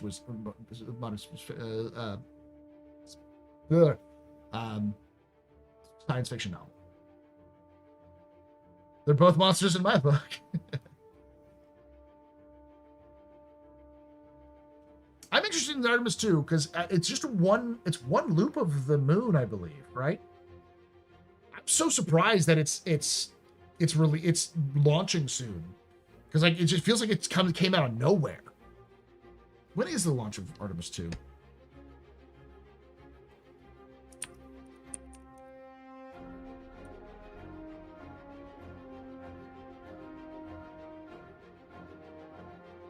No earlier than February 8th. So next week.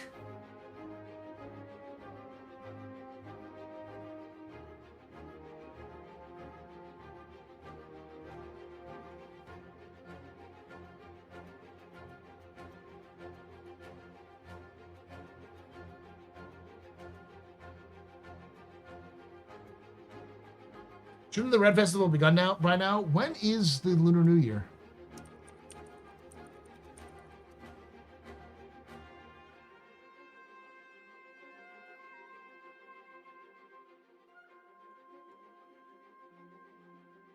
February 17th. So we'll probably not see the Red Festival until 3 weeks from now. Two or 3 weeks from now.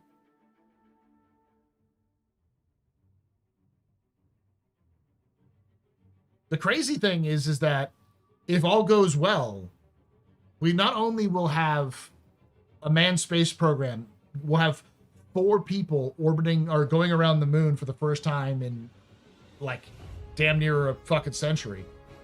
But by next year, we will have people building a base on the moon, or beginning the process of building a base on the moon for future exploration.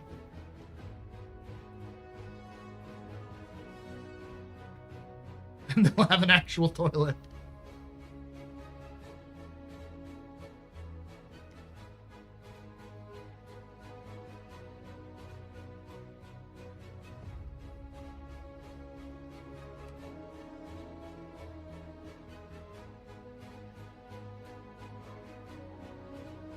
G said he's going to plant a nuke reactor for the full-time base up there. I mean, NASA's plan isn't too different.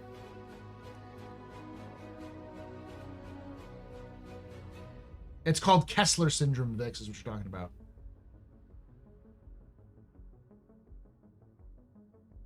One of the things that's important to note about Kessler syndrome is that the micro satellites that we see, like Musk and now Bezos trying to release, are too low orbit to matter that much. They burn up very quickly. So they're constantly launching new rockets into space, but they're launching them into low Earth orbit. Super low. That doesn't necessarily mean they aren't dangerous, but right now they're more of a problem because they keep getting in the way of fucking telescopes.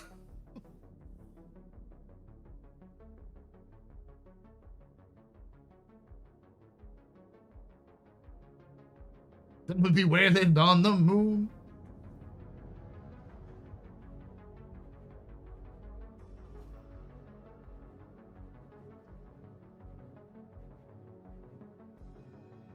Yeah, they're more of a threat to Earth-based astronomy.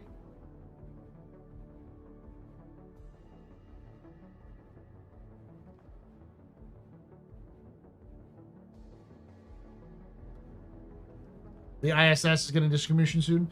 Well, you got to remember, the ISS was launched in 1998. The ISS has been orbiting the Earth for goddamn 30 years. Like, it's been there for a long time. And we learned a lot from the ISS, you know, as a species. And we're still learning more. But it's also time to move on from low Earth orbit and try to do more beyond that. We have nothing to replace it ready. There's nothing really, we don't really need to go back up to orbit. It's a mobile laboratory, but a lot of that money is being moved over to the moon base program. So that they can build a moon base and then you do similar experiments on the moon.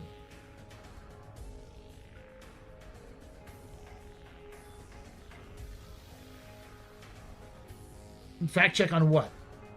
On the International Space Program? International Space Station?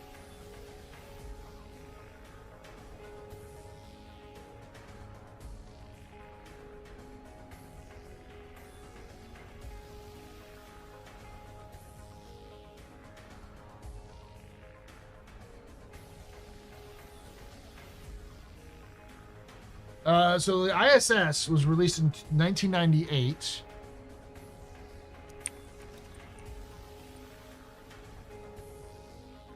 The current decommission date is 2030.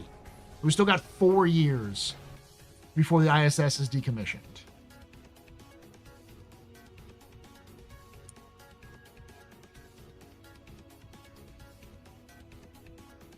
November 20th, 1998. Yep. The Cyber module. Yeah, it seems weird to say it's been around since 1998, but it was built by the fucking space shuttle, of all things. You call me nerd. Yeah, that works.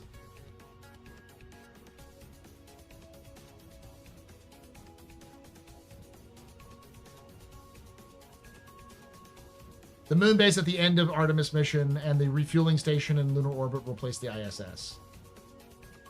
What happened to Mir? It burned up. Mir so Mir is weird because Mir was the end of a very, very long space program by the Soviets. Mir was launched by the Soviet Union. As far as I remember, not the Russian Federation. So it was the last gasp of the Soviet Union.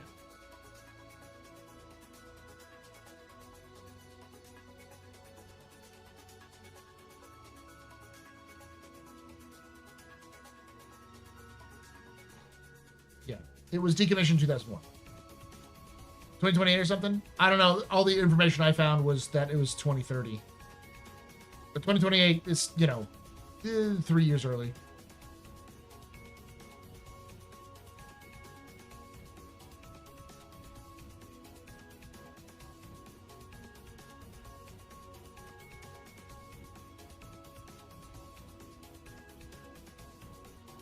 So in 96 or 97, my family went to Huntsville, got to walk through the actual crew hab module of the ISS through through a plexiglass tunnel, but still, it's neat.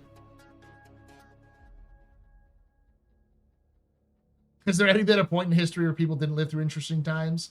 No, actually. History has always been happening.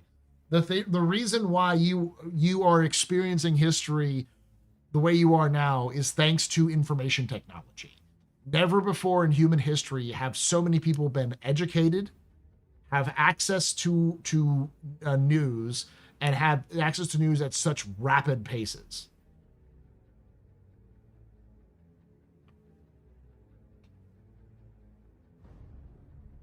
So there's somewhere out there where it's like the millennial and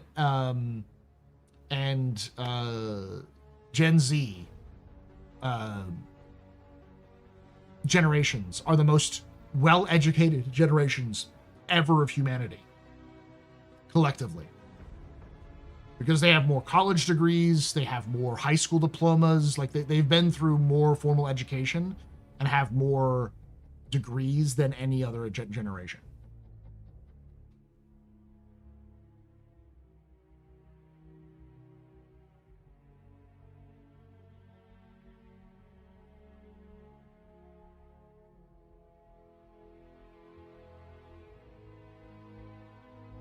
There's actually been some reports of how bad it smells. It smells bad. The ISS smells really bad.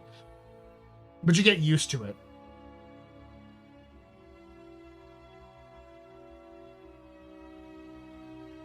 In relation to a grouper, where do you stand? I have no idea what a grouper is. I might know it, I just don't recognize the name. It's better for my mental health.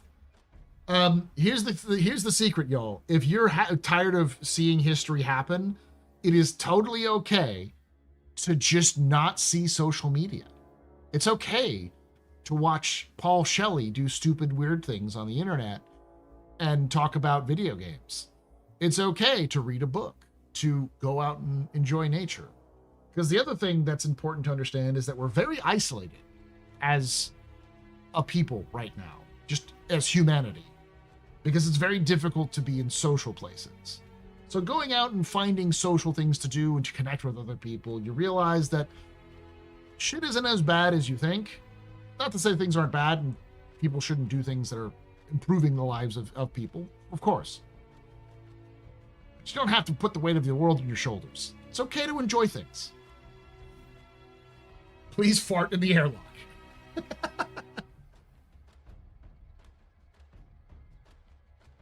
Tell me about the fake history of fake space, Paul. One of my favorite stories about space exploration in the Star Citizen universe is the Jumpers.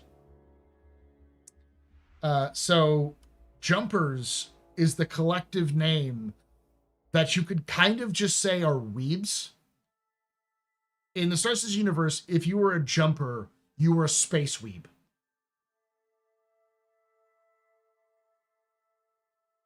And the term jumper basically meant that you wanted to jump through a wormhole. The people who actually jumped and made a living traveling through wormholes were called Nav Jumpers, or navigating jumpers, navigable jumpers. So the term Nav Jumper, which has become synonymous with explorer in the Star Citizen universe, comes from the fact that a bunch of fucking space weebs got really hyped about space, didn't have enough fucking money to actually experience space, but did everything they could to try to get closer to space. And a bunch of these fucking nerds who were like, and dorks who were just really big space enthusiasts, not even like STEM educated people. These were just people who just decided to throw their asses out there. They ended up basically revolutionizing how we travel in the Star Citizen universe. The quantum drive as we know it today exists. Well, not the quantum drive, the jump drive, as we know today, exists because of these people.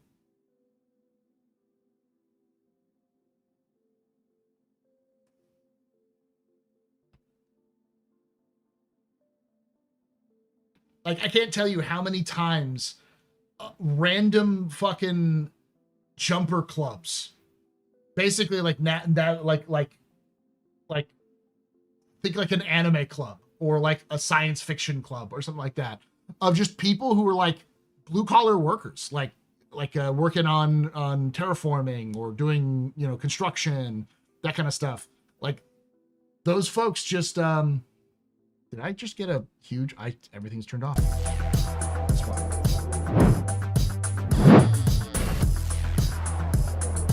Helmet's gone.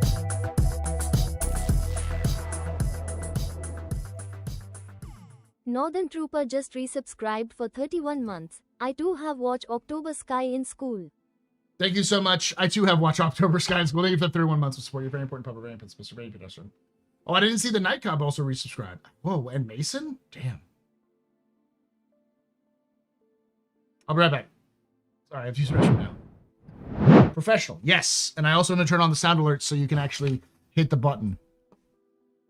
Enthusiasts like ham radio operators. Yeah, but like, if ham radio operators discovered radar, that kind of thing, and kept doing it.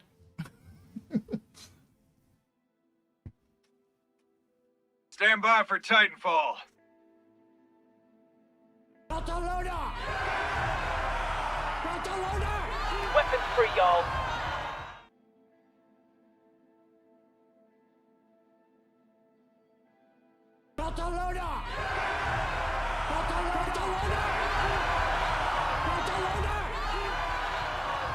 Mission complete. Burrito, I eat. There you go.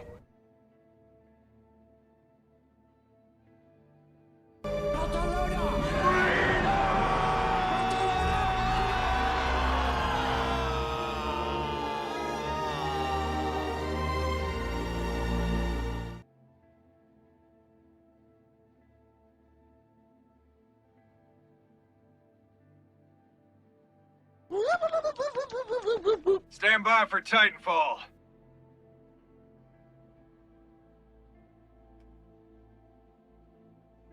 I love democracy.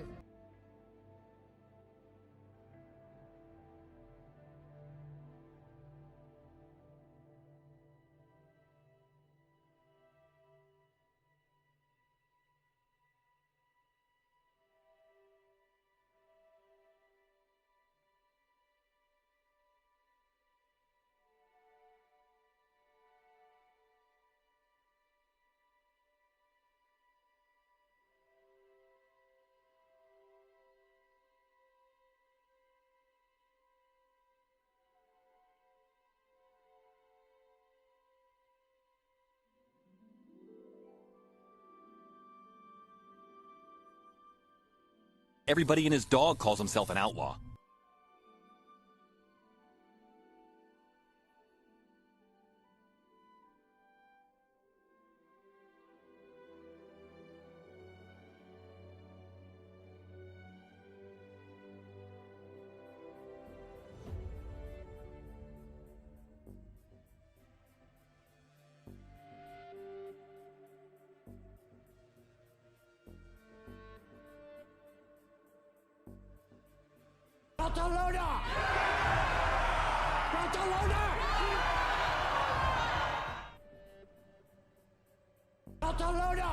I'm just an old-fashioned cowboy.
Hello, I like money.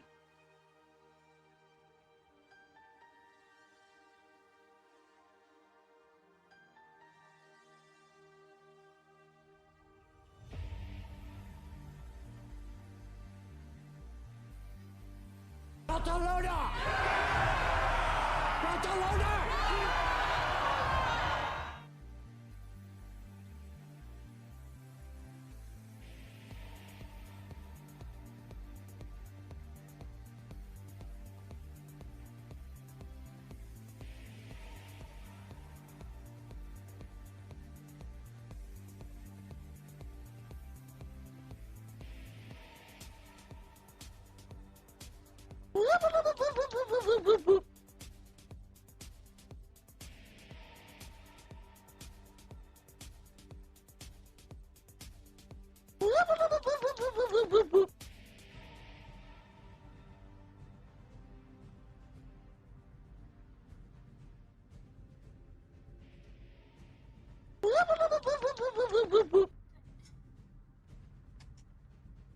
I'm back.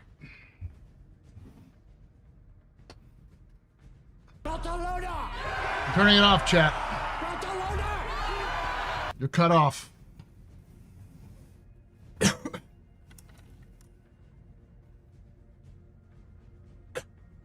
Just Bubba with a clapped out old shuttle. Yeah. Will we get a random jump point like they've discussed in lore? Yeah. At some point. Do you hear the whispers of the chair butter?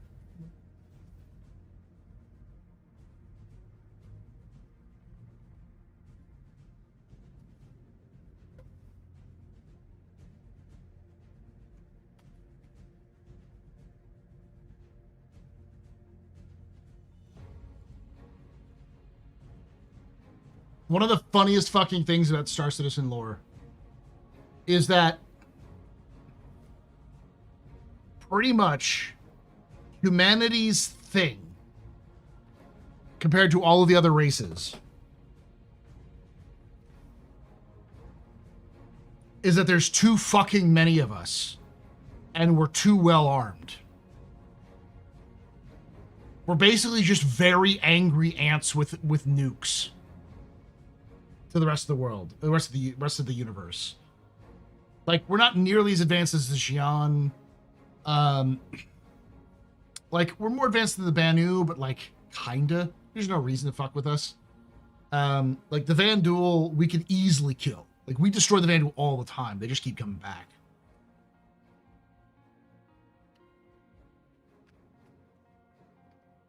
Getting on from lore before he stepped away, NASA's JPL was formed by a bunch of students experimenting with rocket fuel. A lot of Star Citizen lore is in their scientific achievements like that. Yeah, basically.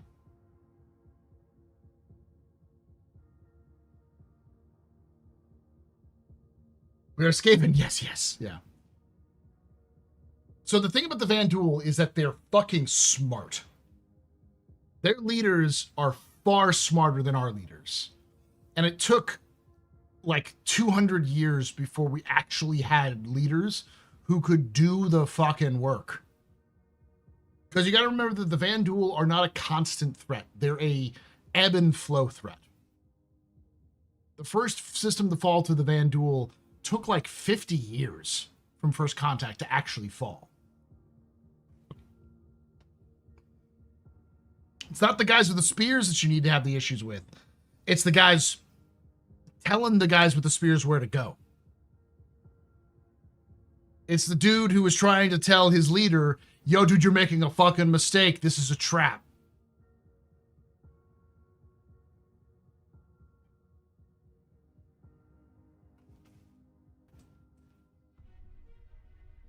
And the thing about the Vanduul is they can attack you 1,000 times and lose.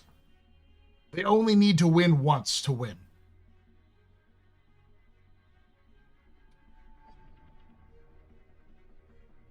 They don't have land to conquer. They don't have capitals to take. They don't have logistics lines to raid. Because that's not how they're built. We have to defend against their raids. And if we don't, we lose.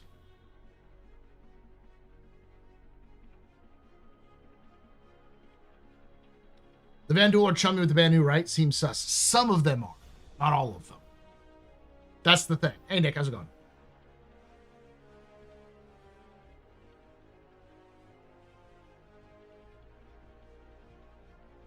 Are they bringing Croshaw and Goss system out early? No, probably not. I'd really like to see Bremen. Only because Bremen is such an interesting, Rytif specifically, is such an interesting system. Rytif itself is very cool. It's got a lot of connections to, it's got a connection to Pyro and to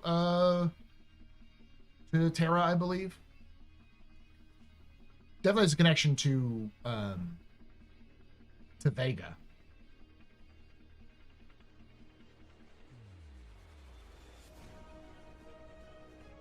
So the Vanduul are completely nomadic people. That sounds logistically difficult. It is.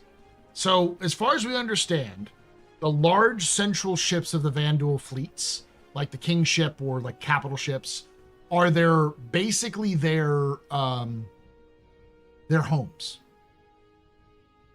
And they have ships like the Driller, whose sole job is to take resources and turn them into weapons, ammunition, armor, clothing, beds, food, everything. And because of the nature of the Vanduul, they basically just need to chunk up an entire planet. They send down these harvesters down and they basically just consume an entire planet. Woods, rocks, minerals, people, animals, doesn't matter. And it gets churned into a slurry. And that slurry is what's used for everything the Vanduul make. And that slurry allows them to live. We've never seen a female Vanduul. We've never seen a child Vanduul. We do know that Vanduul children do exist because Vanduul children are given a knife made by their parents that is unique to them. But each of these knives has some part of it which comes from a single location, which we've yet to discover.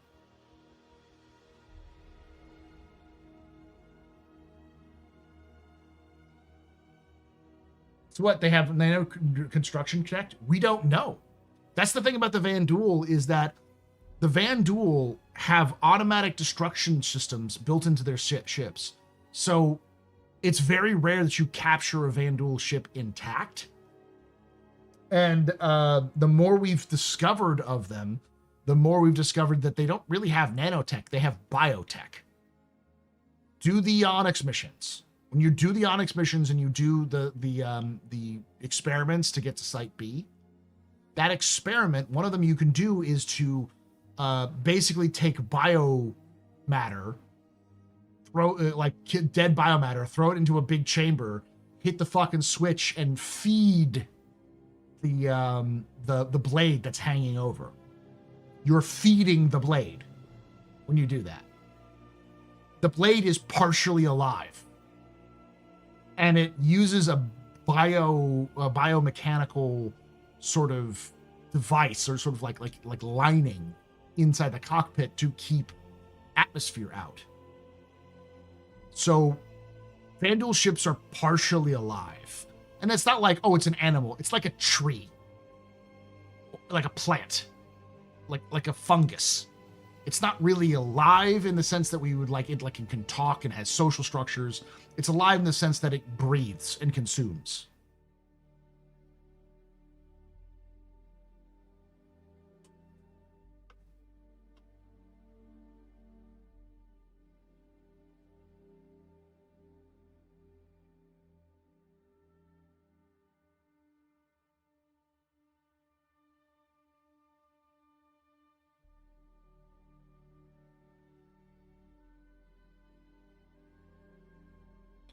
Why is there not more dealerships at landing zones? There's like 30 car dealerships in my small town and like 5 different industrial equipment stores. So why'd there not be the same with ships? It's gameplay, really. The main reason why you see individual stuff like that is just because it would be confusing for players if you had 17 different ship shops, which each had different ships or the same ships. And you also got to remember that a lot of the zones, the landing zones as a concept was from a time period when Star Citizen was going to have cutscenes between space and ground. So you wouldn't actually land your ship. You would simply sort of arrive at the landing zone and then you could interact with it.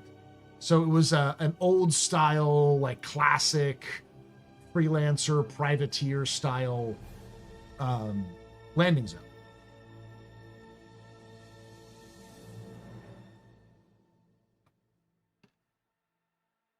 There might be more, but I doubt we'll see more ship shops in a specific area. We'll probably see more shops, but not ship shops. they'll probably still keep some unique places around, like Tisha's or New Deal. So you have to go there to get those things.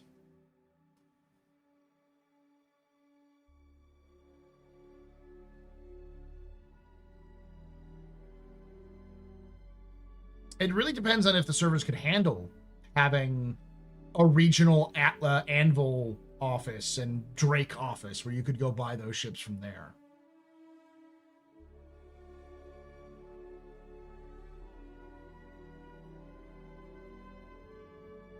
When Star Citizen is going to be privateer in the next generation, yeah.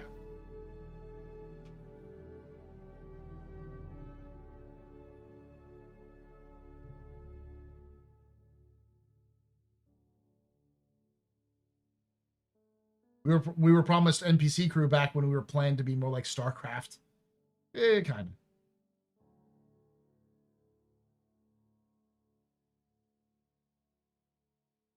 Elite Dangerous 2.0. I always like to say that Elite Dangerous is the peak classic space sim. There's never been a game, since there's been a game really since Elite was released, that even wants to rival it. But Elite Dangerous is the classic peak, the peak of classic space game or a space sim design. It is taking all of the hallmarks that it invented and putting it to its absolute limits. And that makes it a pretty good game for people who really like space sims. The thing that Star Citizen does that's different, that makes it stand out, is that it's trying to evolve the genre in a different way. Which is one of the reasons why we'll never see it, but I fucking hope that they kind of end of life Elite Dangerous soon. And build Elite Dangerous 2, or whatever they want to call it, using the information they already have from Elite Dangerous. They won't, because it's too expensive to do a new game, and they already have too many people invested. They would piss off so many people.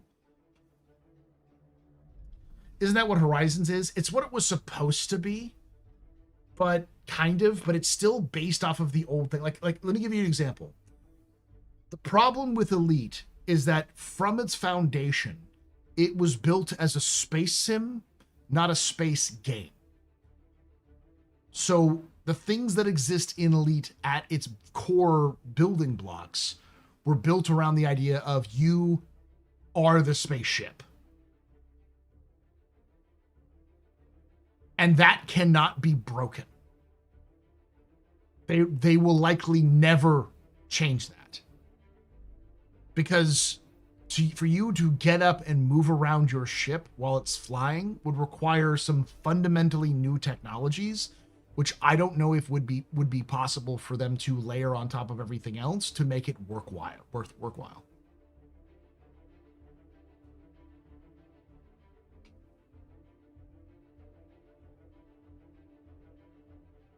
You know how many people since the beginning of Elite Dangerous? I'm a beta backer for Elite Dangerous, so I played a lot. How many people have wanted in spaceship interiors for Elite? Forever. Their proprietary Cobra engine isn't capable. Yeah, but I think they could probably make it work if they updated the engine. But I don't think they could do it with what they have now. They'd have to build a new engine, and they'd have to build it with that in mind. Because, again, you have to make these things with specific structures in mind. You can try to hack and crack and make things in there, but I don't think fundamentally, as Serious Fun says, it's an engine issue.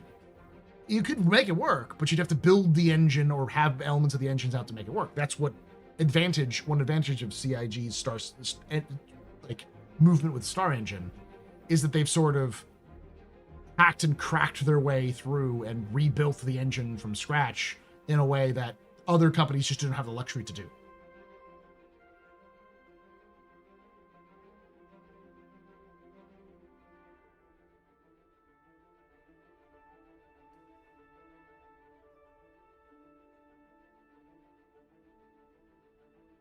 They do, Dig Dug. ED needs to create reasons for pilots to go out into the deep space, like make stations or something.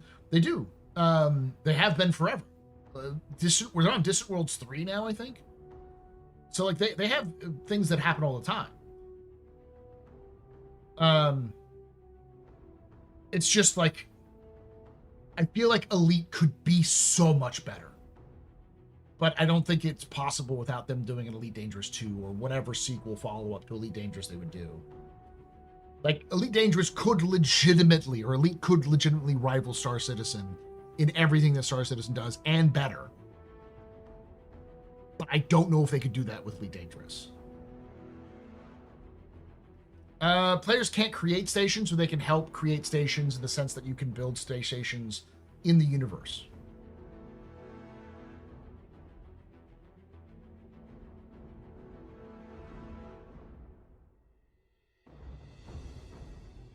I thought the events are the best part of ED. Yeah.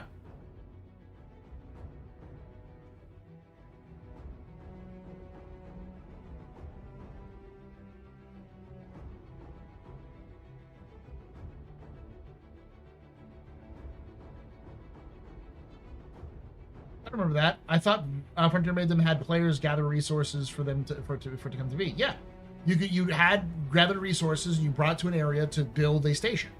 The game would build the station, but you had to go to a place to dump that stuff off.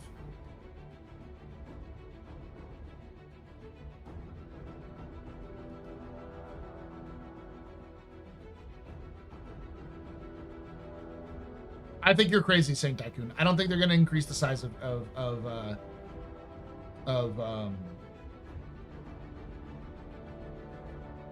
not going to increase the size of planets.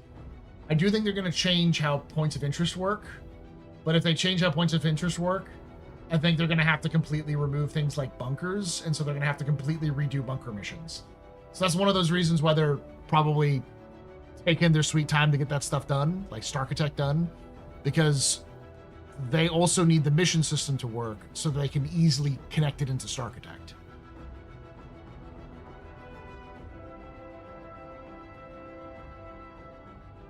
If it wasn't Caster or Terra coming up next, what system would you want in? Magnus, hands down. Bunker missions were meant for a tech demo anyways. Yes, but they also have become such a integral part of the game that if you just removed them now, there would be an entire group of people who would be like, my entire gameplay is gone now.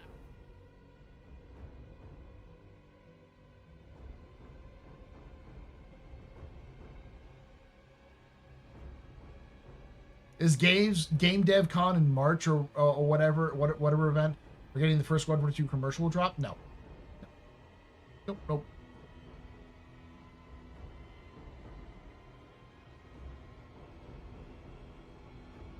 There's only one or two on the mission list at the moment. They're planning on minimizing them. I don't doubt it, because they're going to have to move away from the way they've done missions in the past to doing the newer mission stuff, but they have to also populate those newer missions.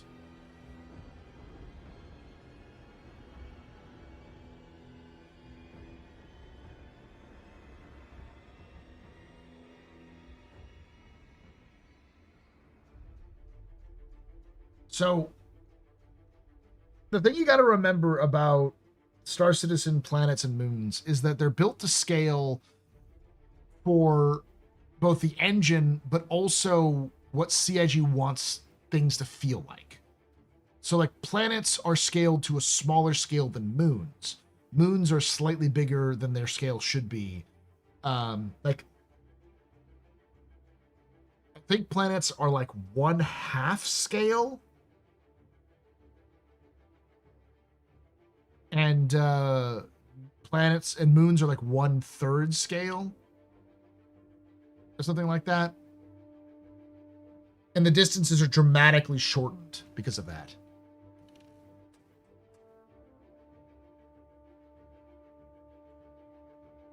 Yeah, the actual Hurston is the same size as Earth.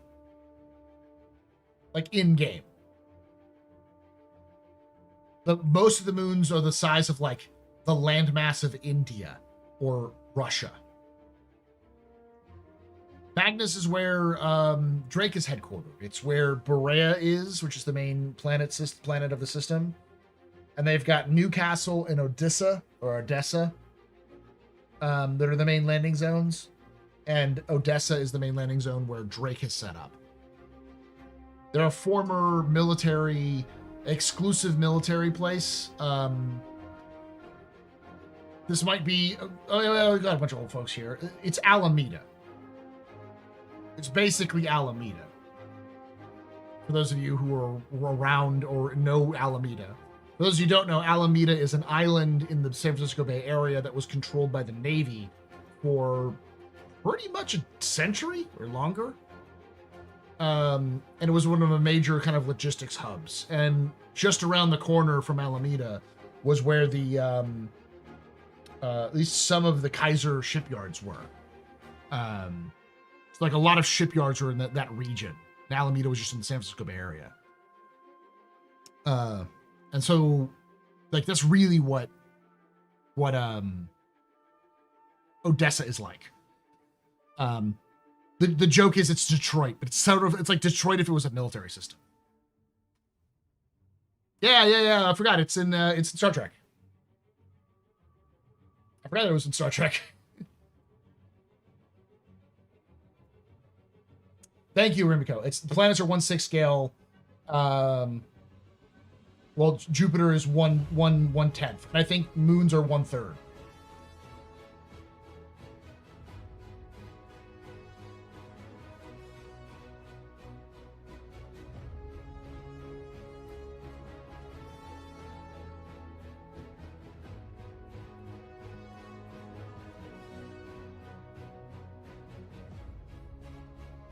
All of the planets of the stand-in system are super Earths.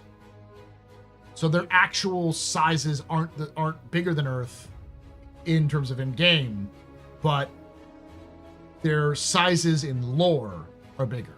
So like Earth, when it comes out, is going to be a shrunken version of Earth. It will not be a 1-to-1 Earth. Which is one of the reasons why you will not be able to explore Earth the way you can explore all other planets.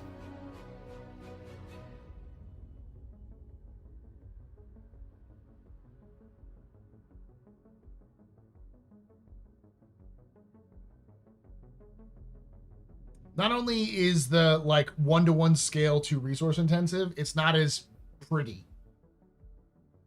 Because like Luna is pretty fucking close to Earth compared to other moons and their satellites around the planet. A lot of moons in certain like planetary systems are barely visible with the naked eye, if at all. They look more like stars around them. Like if you try to see the planets of our solar system from Earth, they don't look they look like stars because they're so far away. And Star Citizen is going for the aesthetic of very, very close in, sort of the 80s aesthetic of being able to look up and see the gigantic moon in the sky, or look up from the moon and see the gigantic like gas giant that's looming over you. When in reality, if you were on like, you know, a moon of Jupiter, it would probably be very small. It would still be like dominate the sky, but it would be small in comparison to everything else you see.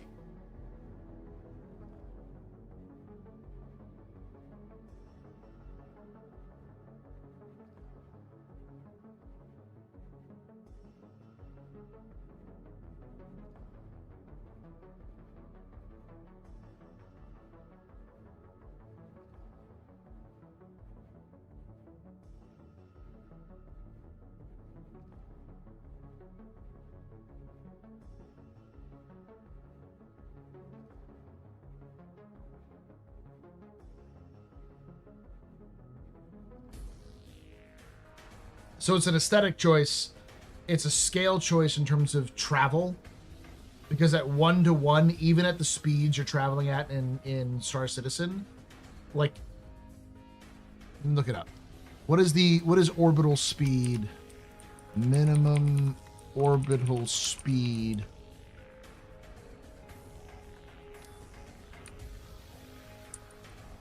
For Earth. Let me do that up real quick.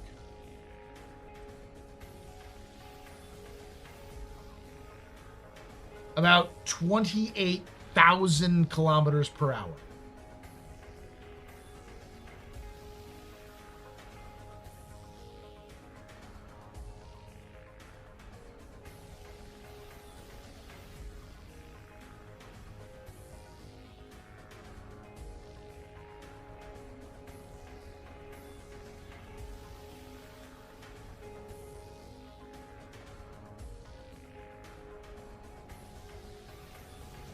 But it takes, what, an hour to orbit the Earth?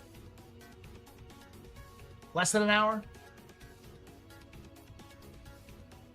Like, once you're in orbit, typically it takes more than a few minutes to go around the Earth.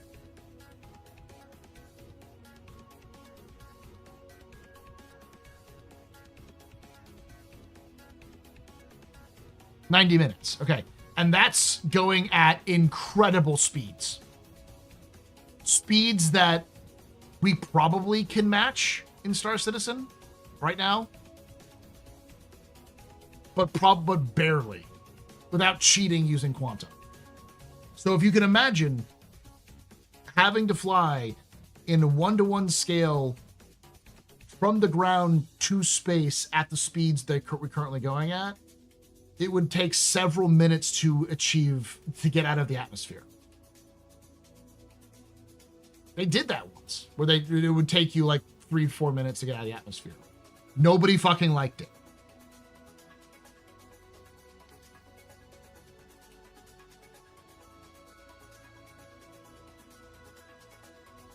Yeah, quantum is supposed to have a super cruise type thing soon, but you can't use the quantum super cruise thing in atmosphere.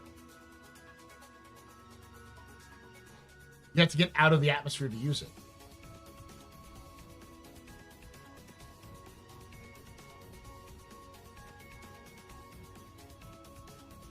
So 7,700 meters per second. Thank you. That is like almost over 7 or like 4 or 5 times the maximum speed in Star Citizen right now.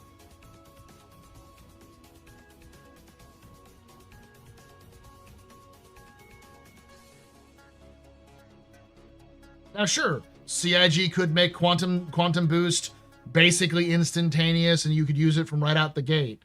But they don't want to do that because of scale and feel. They want to make it feel like you're traveling a distance. So they have to strike a difference between having to travel, like feeling like you have to travel, and that travel being boring.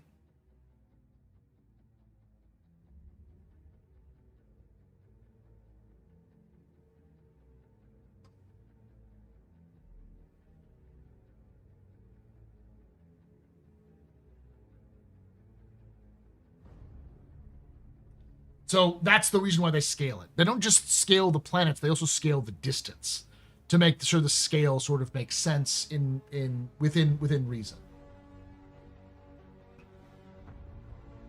So it's a combination of aesthetics, gameplay, and technology limitations as to why they have this scale. It's also technology reasons, and also gameplay is another reason why they probably aren't going to do orbits, though they have said they want to do it. They probably aren't going to do orbits in Star Citizen.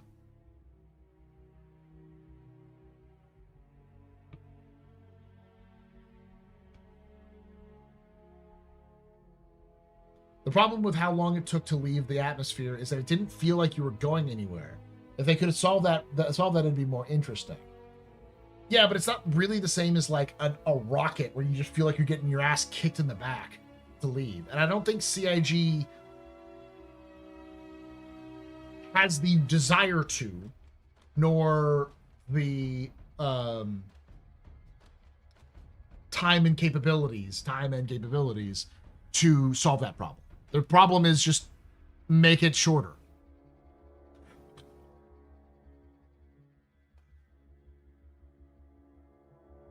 I've heard the game is quite literally limited by AWS. It probably is too, yeah.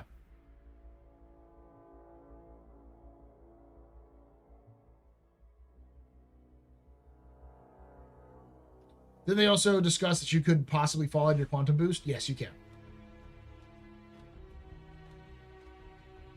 I have no idea what that is, net price. Hence games and ships. But you wouldn't want to sit there and play games and ships while you had to dead stick your ship. Like hold on to your stick and like maneuver as you're going up and just going straight up in space.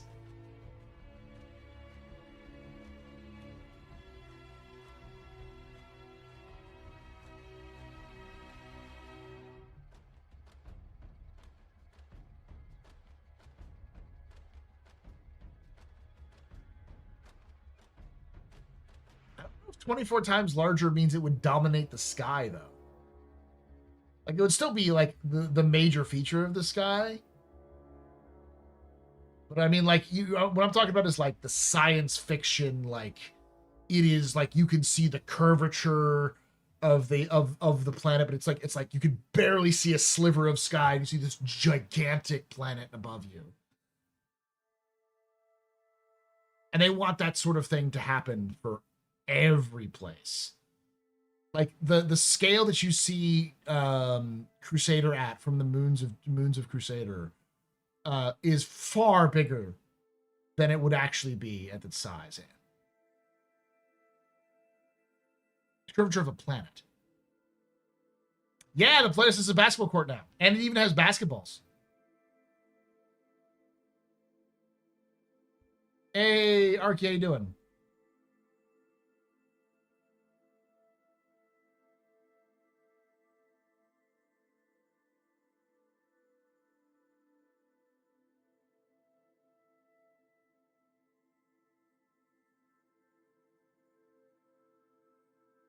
I get what you're saying, Simon, but think about the distant moons of Jupiter, the furthest away. Good. Crusader is only 20% bigger than actual Earth. Even its like actual size that would be in terms of its like a low mass gas giant wouldn't look quite the same.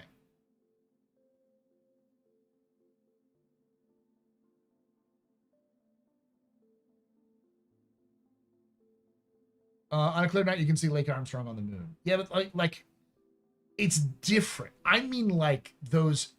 All right, let me show you. Let me say this.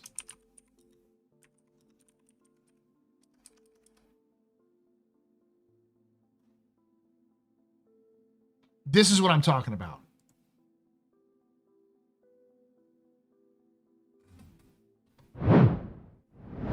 This scale.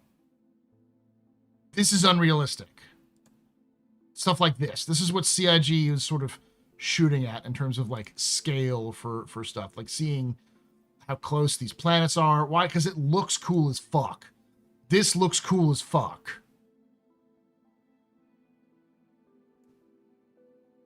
But that's not realistic.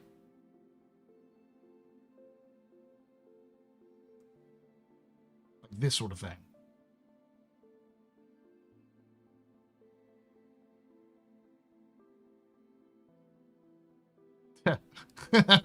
literally Star Citizen like this is Star Citizen. This is Spider. When I just googled sci-fi backgrounds, you know.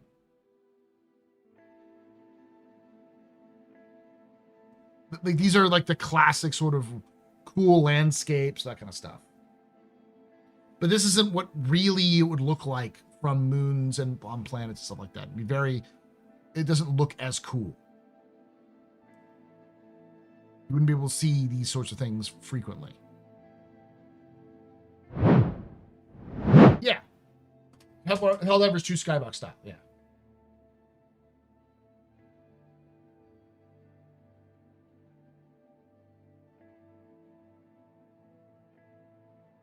What I'm trying to say is that I know I'm only 30K up from the surface of Microtech. I should be able to see half the planet's curve. It breaks immersion. To you, not to the vast majority of players. Oh, not Synth World. It's Spider.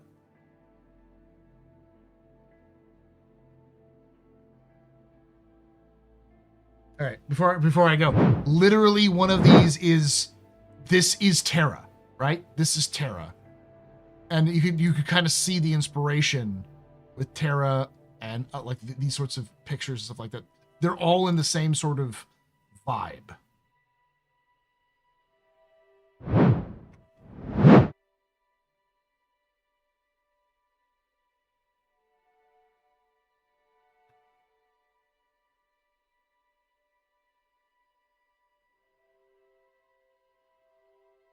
Yeah, I'm going to do a capsule.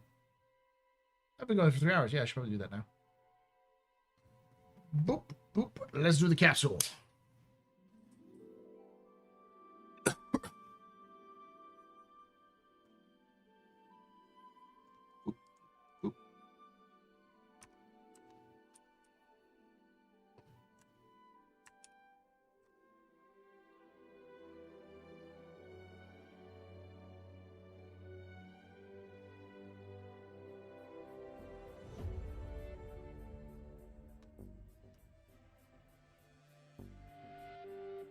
All right, turn music off. Here we go, chat. 3, 2, 1.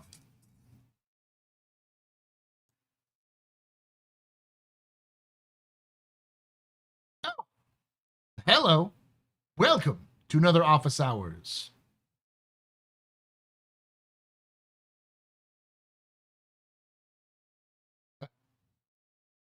Capsule. That's right. Capsule. Small section of my office hours live stream that I do on Mondays at 8 p.m. Eastern, 5 p.m. Pacific. You can come join us live on twitch.tv/theastropub and youtube.com/@thecaptains. Nope, not youtube.com/thecaptains table. No, I keep doing that wrong. The Astropub live. Join us live. Join chat here. We talk about Star Citizen lore, news, and more as we talk about these things. We do things like we talked about funding. Talked about some rumors about like investors and stuff like that. We talked a little bit in detail about that. We talked about Star Citizen lore, about like jumpers. We talked about other science fiction stuff too as it comes by. But we try to stick to Star Citizen as much as possible. Today we're going to look at 4.7. We got an update on 4.7, and I've got some bad news for everybody. I don't think we're going to see crafting, but let's look at what they have from the roadmap roundup, which happened last week, to get a little bit of understanding what's going on.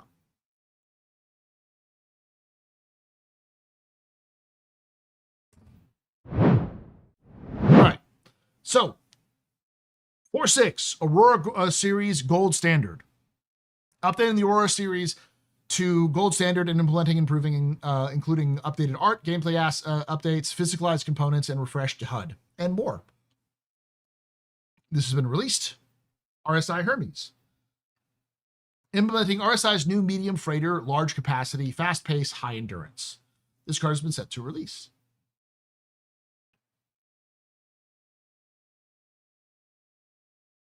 MX Ox Neutron Cannon Size 3. Implementing a new weapon to Arena Commander, giving players a chance to test it ahead of its future release to live servers in a future update. Ground vehicle missions. Implementing ground vehicle only missiles. The missile variants available with the Cyclone AAMT, Nova, Storm AA, Ballista, with improved tuning to make atmosphere anti-air threats more dangerous. Oh, so surface-to-air missiles. Not bad. I didn't know that was a thing. New resource gathering missions. Improvements on expanded list of missions and our resource gathering archetyped. Find and gather raw or refined mineral ores or salvage ship pieces for a variety of corporations. Scheduled to come in a 4.6.x patch. We kind of see that with the current release of 4.6 in the Clear the Air event. There is a section that is basically just gather these resources and develop them. So, yeah, I'm sorry. I got everyone's hopes up for ground vehicle missions. I misread it as missions. All right. 4.7. What's coming in 4.7? Now, it's important to note that this is likely what we're going to get. It is, I would say it's very unlikely we get a major update beyond this to add new things. They've been fairly consistent of once they first add on the mission templates or the mission templates, what's the right word? The release view, basically, of a patch that like they do with these roadmap roundups, it doesn't change. This is sort of the goal that they're going to hit, It usually doesn't get up and added new things. That's not how they've done in the last year or so. So let's take a look at what's coming in 4.7. 4.7 is coming with QV breaker stations, implementing QV breaker stations in the Nyx system throughout the Keeger belt, which is, I think, a belt that's slowly, it's like further inside the Nyx system. It might be further out. I think it is further. No, it is further out. It's further away from the Glacium ring. Nyx missions pack 2, adding a second pack of new missions to Nyx, while also expanding some existing missions to be system-wide, with the return of courier missions and delivery missions. This card has been set to tentative. New Wicklow ship offerings for 4.7. Boo. Boo. Adding a new vehicle and new equipment to the ever-expanding Wicklow's Emporium, RSI Apollo, with upgraded components and a new base livery. This reward can be unlocked by completing Wicklow's contracts. New hairstyles 4.7, adding 6 new hairstyles. People's Service Station, implementing a social station in Nyx, managed by the People's Alliance. This service station offers a safe haven with basic restock, rearm, and refueling operations for pilots traveling through Nyx. So it sounds like we're going to have a system. I've heard this. I thought I read this earlier as multiple systems or multiple stations. So I'm glad it's just going to be a station, so we don't have the problem with Pyro, where it's overpopulated with stations. Ooh, heavy combat armor. Implementing a heavy combat armor in the persistent universe, and a light combat armor. Implementing a light combat armor in the persistent universe. That's it. As you can tell, not a lot. There really isn't a lot here. We're likely, other than what we see here, the only thing that might be added is a new mission, but we're getting the breaker stations, which they showed off at CitizenCon as sort of a Hathor in space event. And typically, CIG would do either like a big event mission, like the Clear the Air event that's happening right now, or a sandbox mission, as Elliot's team would like to call it. So we're getting the breaker stations. I am very, very, very skeptical that we're going to get crafting in 4.7. Now, I did try out crafting myself when it was in Evocati, and I can tell you that it is very important. It's definitely going to change how players interact with the game, both from an industrial and a combat perspective. But there was a lot of problems, especially around the back-end services. So the back-end services clearly need to get an upgrade, plus things like the blueprint system needs to be a little bit better. There's some issues with it that needs to get addressed. And the fact that it's not on this list tells me that it's probably going to take a little bit longer. There's also no mentions of engineering or any other features that we would hope to see if it was going to come out, if this stuff was going to come out earlier. So it's definitely not going to come out. 4.7 is coming in March. That is almost certainly, because we said that they said they're going to do it every 2 weeks, 2 months. So we had 4.6 in January. We're going to have some small portions of 4.6 which have been locked behind. They've basically been locked down, and then they'll be releasing sometime in February. And then we'll have 4.7 in March. That doesn't necessarily mean we won't see some of those other features in, like, say, 4.8, especially since that's going to be our Invictus patch in May. But I would definitely temper expectations for now. Now, there could be a dot patch. We might see a 4.6.1, but from the sounds of things, CIG is trying to not do dot patches anymore and more do sort of unlocking portions that are locked behind certain things in a small update. So not like adding things, but simply releasing them to people so they can play them. So we'll see. We'll probably, as we get closer to 4.7's testing, which will be this month, probably the end of February, early March, we'll see more about what's coming into 4.7. But yeah, I think that's about it. Kind of underwhelming, but hopefully the breaker stations will be fun enough for people to interact with, plus new missions from Nyx. That sounds like it might be good. but we'll see.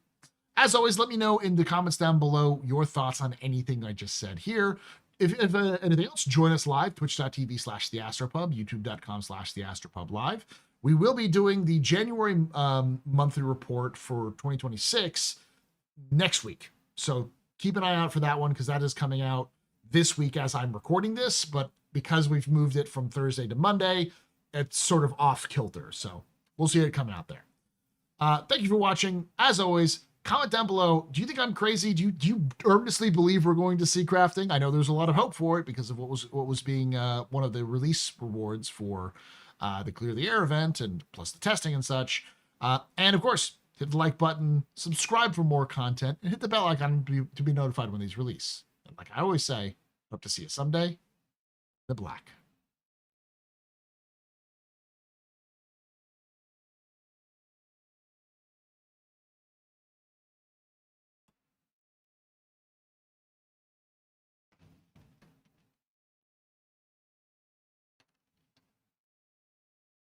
No, Jared said we would have major patches every 2 months and small patches in between those. Did he? Let's take a look at that. Let's take a look what he actually said.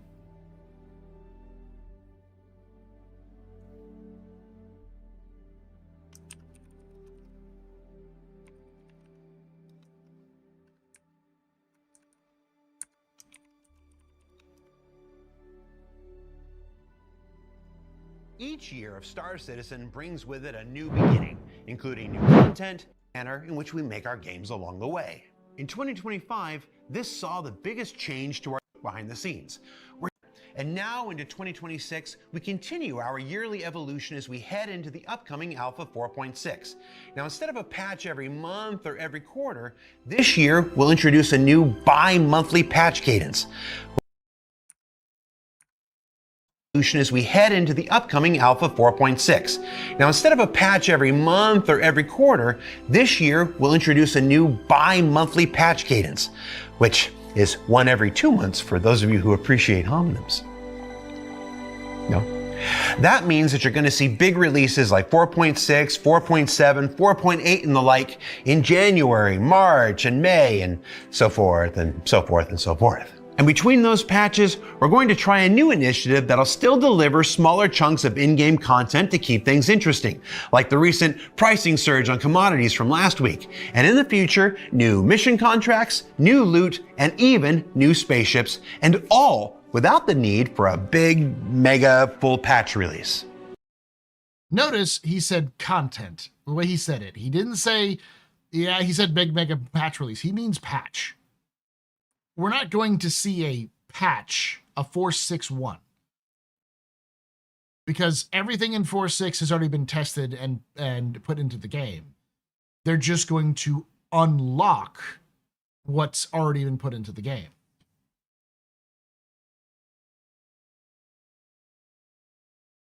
It's important the way he said this, and I think he'll have to clarify this a little bit, but I'm pretty sure that is what he means. It's an and all new mission like the recent that'll still deliver forth and so forth. And between those patches, we're going to try a new initiative that'll still deliver smaller chunks of in-game content to keep things interesting. He says deliver in-game content. He never said a .x patch or anything else like that. He said we're still delivering content, which they are. It's just a trickle content rather than a big release. It's important to remember that every patch they release needs to be tested. And if there was going to be a 4.6.1 in February, they should have already started doing a PTU, and they haven't. That's still considered a patch, though? Not really, because it's not really a patch in terms of testing new content. All of this content has already been tested in the PTU. It's just not been activated in the game yet.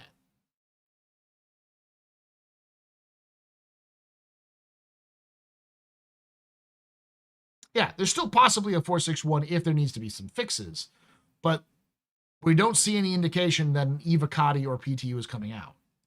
Like the recent pricing. Console companies do this all the time. They release a patch that just unlocks something that's already in the game, but this isn't really releasing a patch, though. You won't have to download new things. It will just become available in the game. surge on commodities from last week, and in the future, new mission contracts, new loot, and even new spaceships, and all without the need for a big, mega... Okay, I see what you mean. It's semantics to me, really, though. I get you. But I think this is the reason why it's experimental to them, is that they're not releasing a patch with new content. They're putting all the content in the PTU, and then they're locking down that content from our access until a patch later, or like a month later. Why they're doing this testing, it's clear, is because they're planning on releasing Star Citizen to 1.0 in the near future, and they want to do stuff like this in the future, where they develop a bunch of stuff that they can just have ready and then dribble out over the course of a month or two while they work on other things.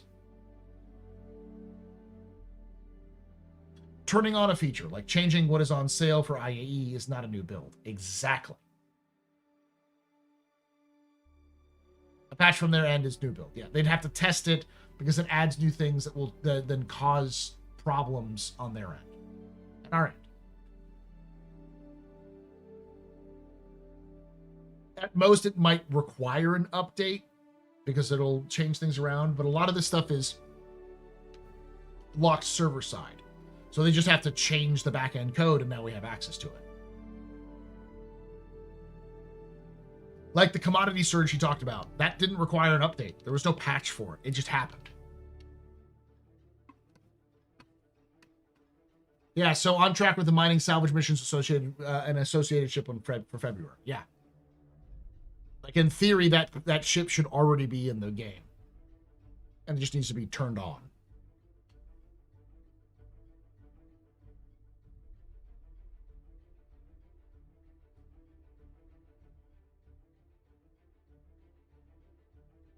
Well, what does it mean? The roadmap means resources for... Ooh, that's an interesting point. We'll see. Pull that up. Still have this over here.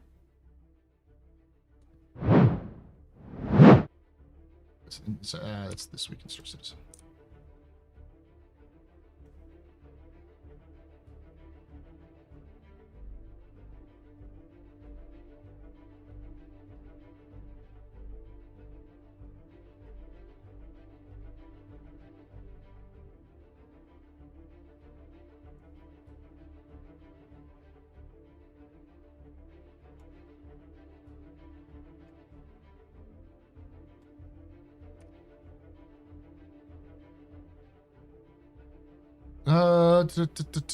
Where are you seeing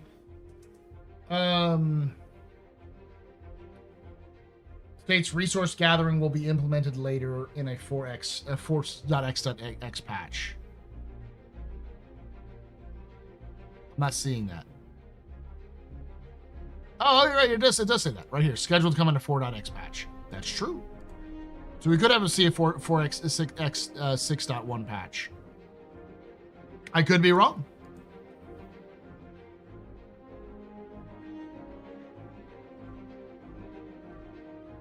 It could also be internal communication error, which is common in CIG. But also, if there was an actual 4.6.x patch, we'd already have an Evocati by now, because it would have to come out before March when 4.7 comes out. It is February 2nd. February is the smallest month is the shortest month in the year, and it's 4 weeks. So they would have already been talking about building an Evo build between now and the end of this week. If we don't see an Evo build between now and the end of this week for 4.6.1, then it won't come. Because it usually takes them 2 to 3 weeks to go from Evo to launch, even if, no matter what. So we would see... we should have, if it was going to be out before the end of the month, it would come out on like the 26th of February.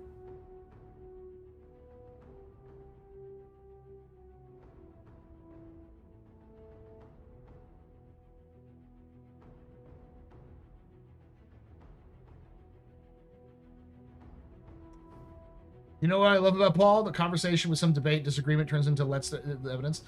The difference is I don't have a dog in the fight. I don't give a shit how CIG releases their stuff. I'm just fascinated as to what they're doing and what they're planning on doing. And from the sounds of things, the way Jared has talked about, and the fact that the new resource gathering missions were already tested. The ones they're talking about with the resource gathering stuff, that was tested in PTU. Like, you could do them. That was the mining and salvage missions that they were doing in the PTU.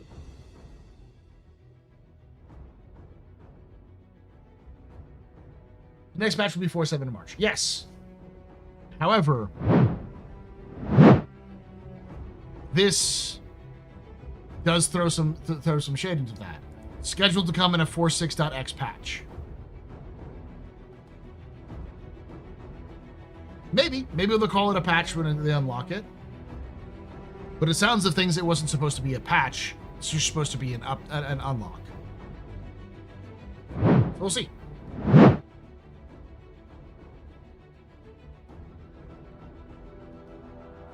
I know, I'm just a simple wannabe hobbit and enjoy human conversations where people are being the same with each other. The small moment just makes a goofy, nerdy hobbit. It's easy for people to scream at each other. It's never something I want to do.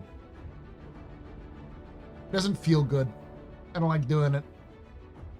I have enough people in my who make me sad for my own career. I need to do it to other people. Don't mention the Redeemer, though. We can. I got no problem talking about a dumpster fire. Is there a difference between PTU and avocado? I've misinterpreted. Yes. So avocado, aka Evocati, is a NDA'd first step before PTU. Now, typically, CIG does an Evocati. Very rarely do they skip the Evocati process. They usually, if they do an Evocati, even for short Evocati, is like 2 days. So there's a set number of people, myself included, and a bunch of other new people actually now, who basically will get a barely functional, barely stable version of the game. And it's our job, they ask us to do specific testing of specific systems or specific things, or just generally test things out.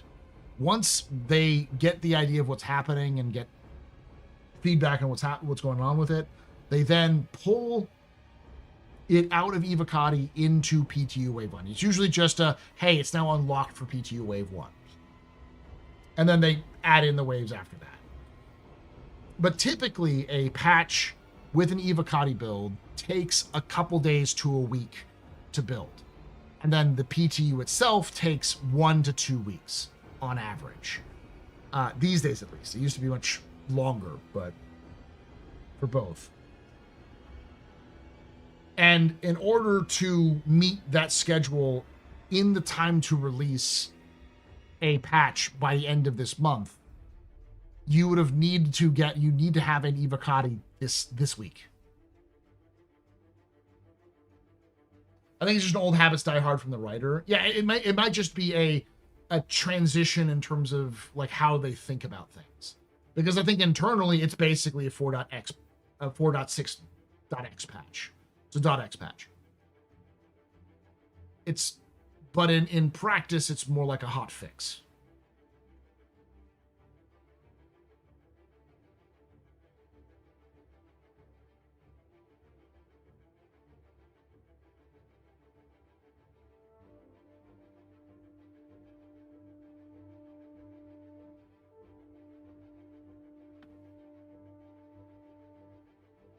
Okay, so avocado sounds like a review process I've experienced prior to a tester job.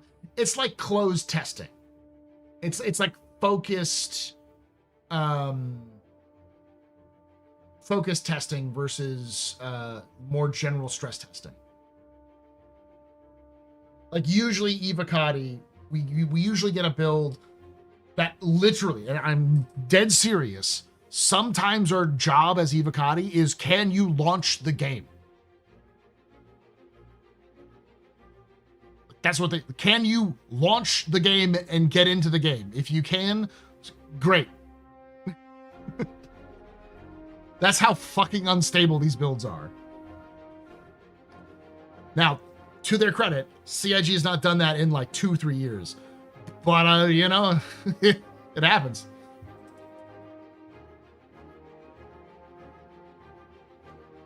They turn on extra logging, and it's expected that Evo have more patience and lower expectations to play. generally, Evocati members are people who are more willing to do what CIG asks them to do, and are more frequent players. They tend to play the game longer and more often. Which I know for a lot of y'all might sound weird because it's like, Paul plays the game? It's like, guys, I've been in Evocati since before 1.0. Alpha 1.0. I played the shit out of this game in like Arena Commander days. And even in early PTs. I remember playing just about every day in 263. I just have gotten older, gotten more responsibilities, and as I've expanded out into doing YouTube content, I've had to cut down on my gaming as much with Star Citizen. So I typically still play the game minimum 10 hours, usually more like 12 to 15 hours, which I know is rookie numbers to hardcore Star Citizen players, but that's more than some players do in a like month of Star Citizen.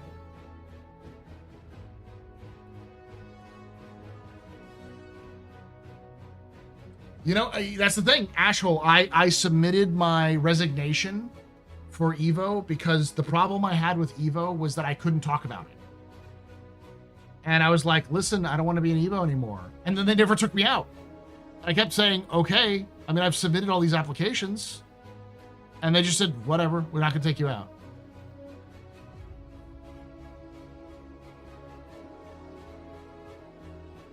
You're not so special. We often can't get into the game also.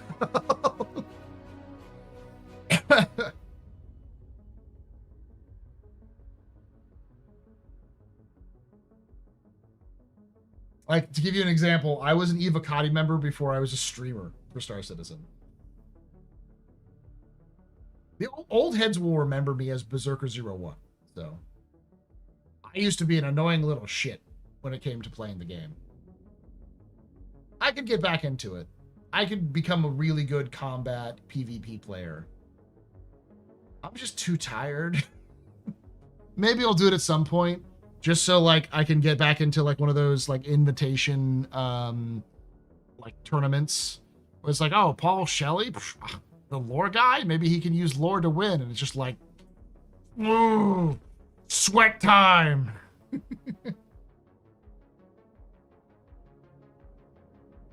Well, no, so like the main reason why I didn't want to be Evo was because we couldn't talk about it. Like, I can't tell you how many times I got so pissed off that people who were content creators who were not in Evocati were allowed to talk about leaks, but the Evocati members who were helping CIG, who were content creators, couldn't talk about it because we'd lose our access. So you'd have non-Evocati members getting leaks and being like, oh, look at all these cool, crazy things, or these awful things. Look how bad the like everything is. Like, look how the FPS has dropped like 15% compared to what it is live now. And it's like, guys, this is normal. You couldn't sit there and go, this is normal. FPS drops often happen in the game because they turn on a bunch of logging stuff, and that usually changes when they get closer to the end. And sometimes it's a bug and they fix it, but it's not something to freak out about. And people were freaking out on a daily basis because of these leaks. It was fucking annoying. So it just felt like it was unfair. Like, why am I doing this when I was not playing as much? And B, it's unfair for me as a content creator that I'm getting literally handicapped by helping CIG. Yes, now that they've changed it so that you can talk about it since 4.0, it's made the experience a lot better. Because, like, I can tell you, Evocati sucks. It is not a game. You do not play Evocati. Evocati plays you.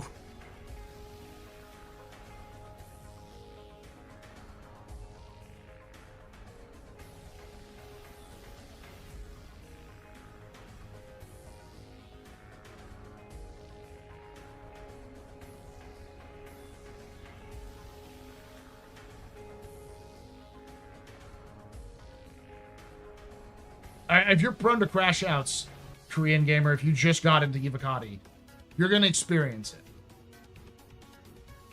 Like, it's a lot worse than your typical Star Citizen experience. Then it gets better, and then it gets worse. Like, usually by the end of Evocati, it's in a really good position because, like, player numbers are down, they're low anyways, and it's just easier to get around. And then they go into Wave 1 PTU, and by the time they go into Wave 1 PTU, it's like, oh, great, everything sucks now because everyone's jumping in. And then numbers go down, things get even, and then Wave 2, Wave 3. It gets better, but, you know. There's some fun ones where, like, there was a patch where there was a step where if you stepped on the step, it would kill the whole server. I shit you not. It was a step in Grimhex. One of the steps that led down from the elevators into Grimhex proper. If you stepped on one of those steps, it would kill the whole server. There's a bug where you could glitch into Levski behind the security thing, and I think the gun is still there, and activate a gun that is unpick-upable, and it would crash the whole server. It was wonderfully fucked up.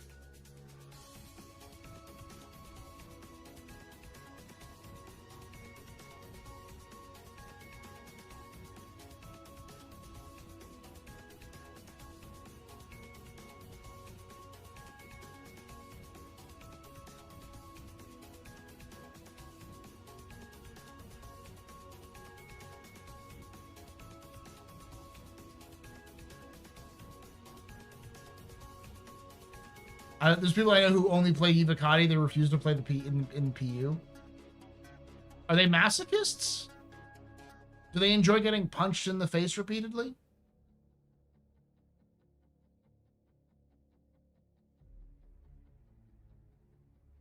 One of my favorite patches when someone would use Nerf guns, it would brick the server. I think Bayer or someone came in and asked us to stop. Yeah, Bayer would do that. Ah, the shrinking chair. That was not an Evocati, that was a PTU patch.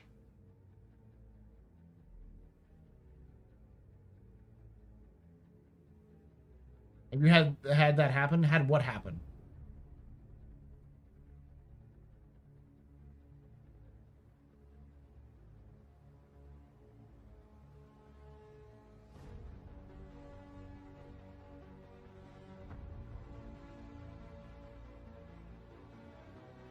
The gun's still there. Yeah, it is still there.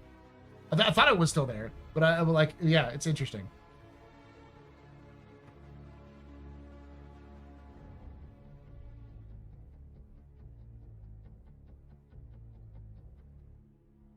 Losing your home hanger? Yeah, it's happened to me a couple times.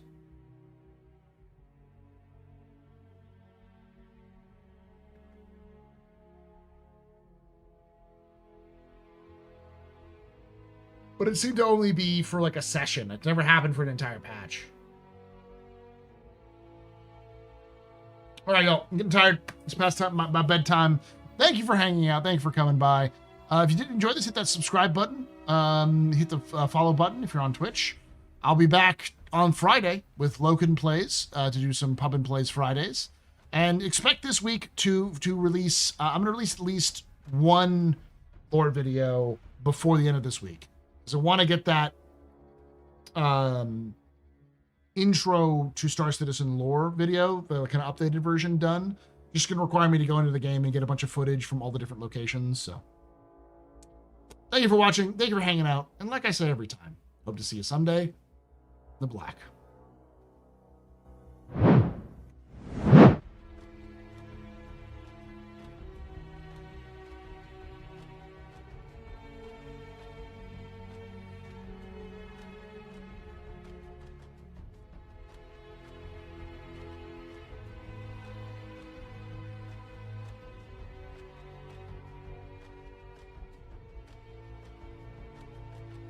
All right.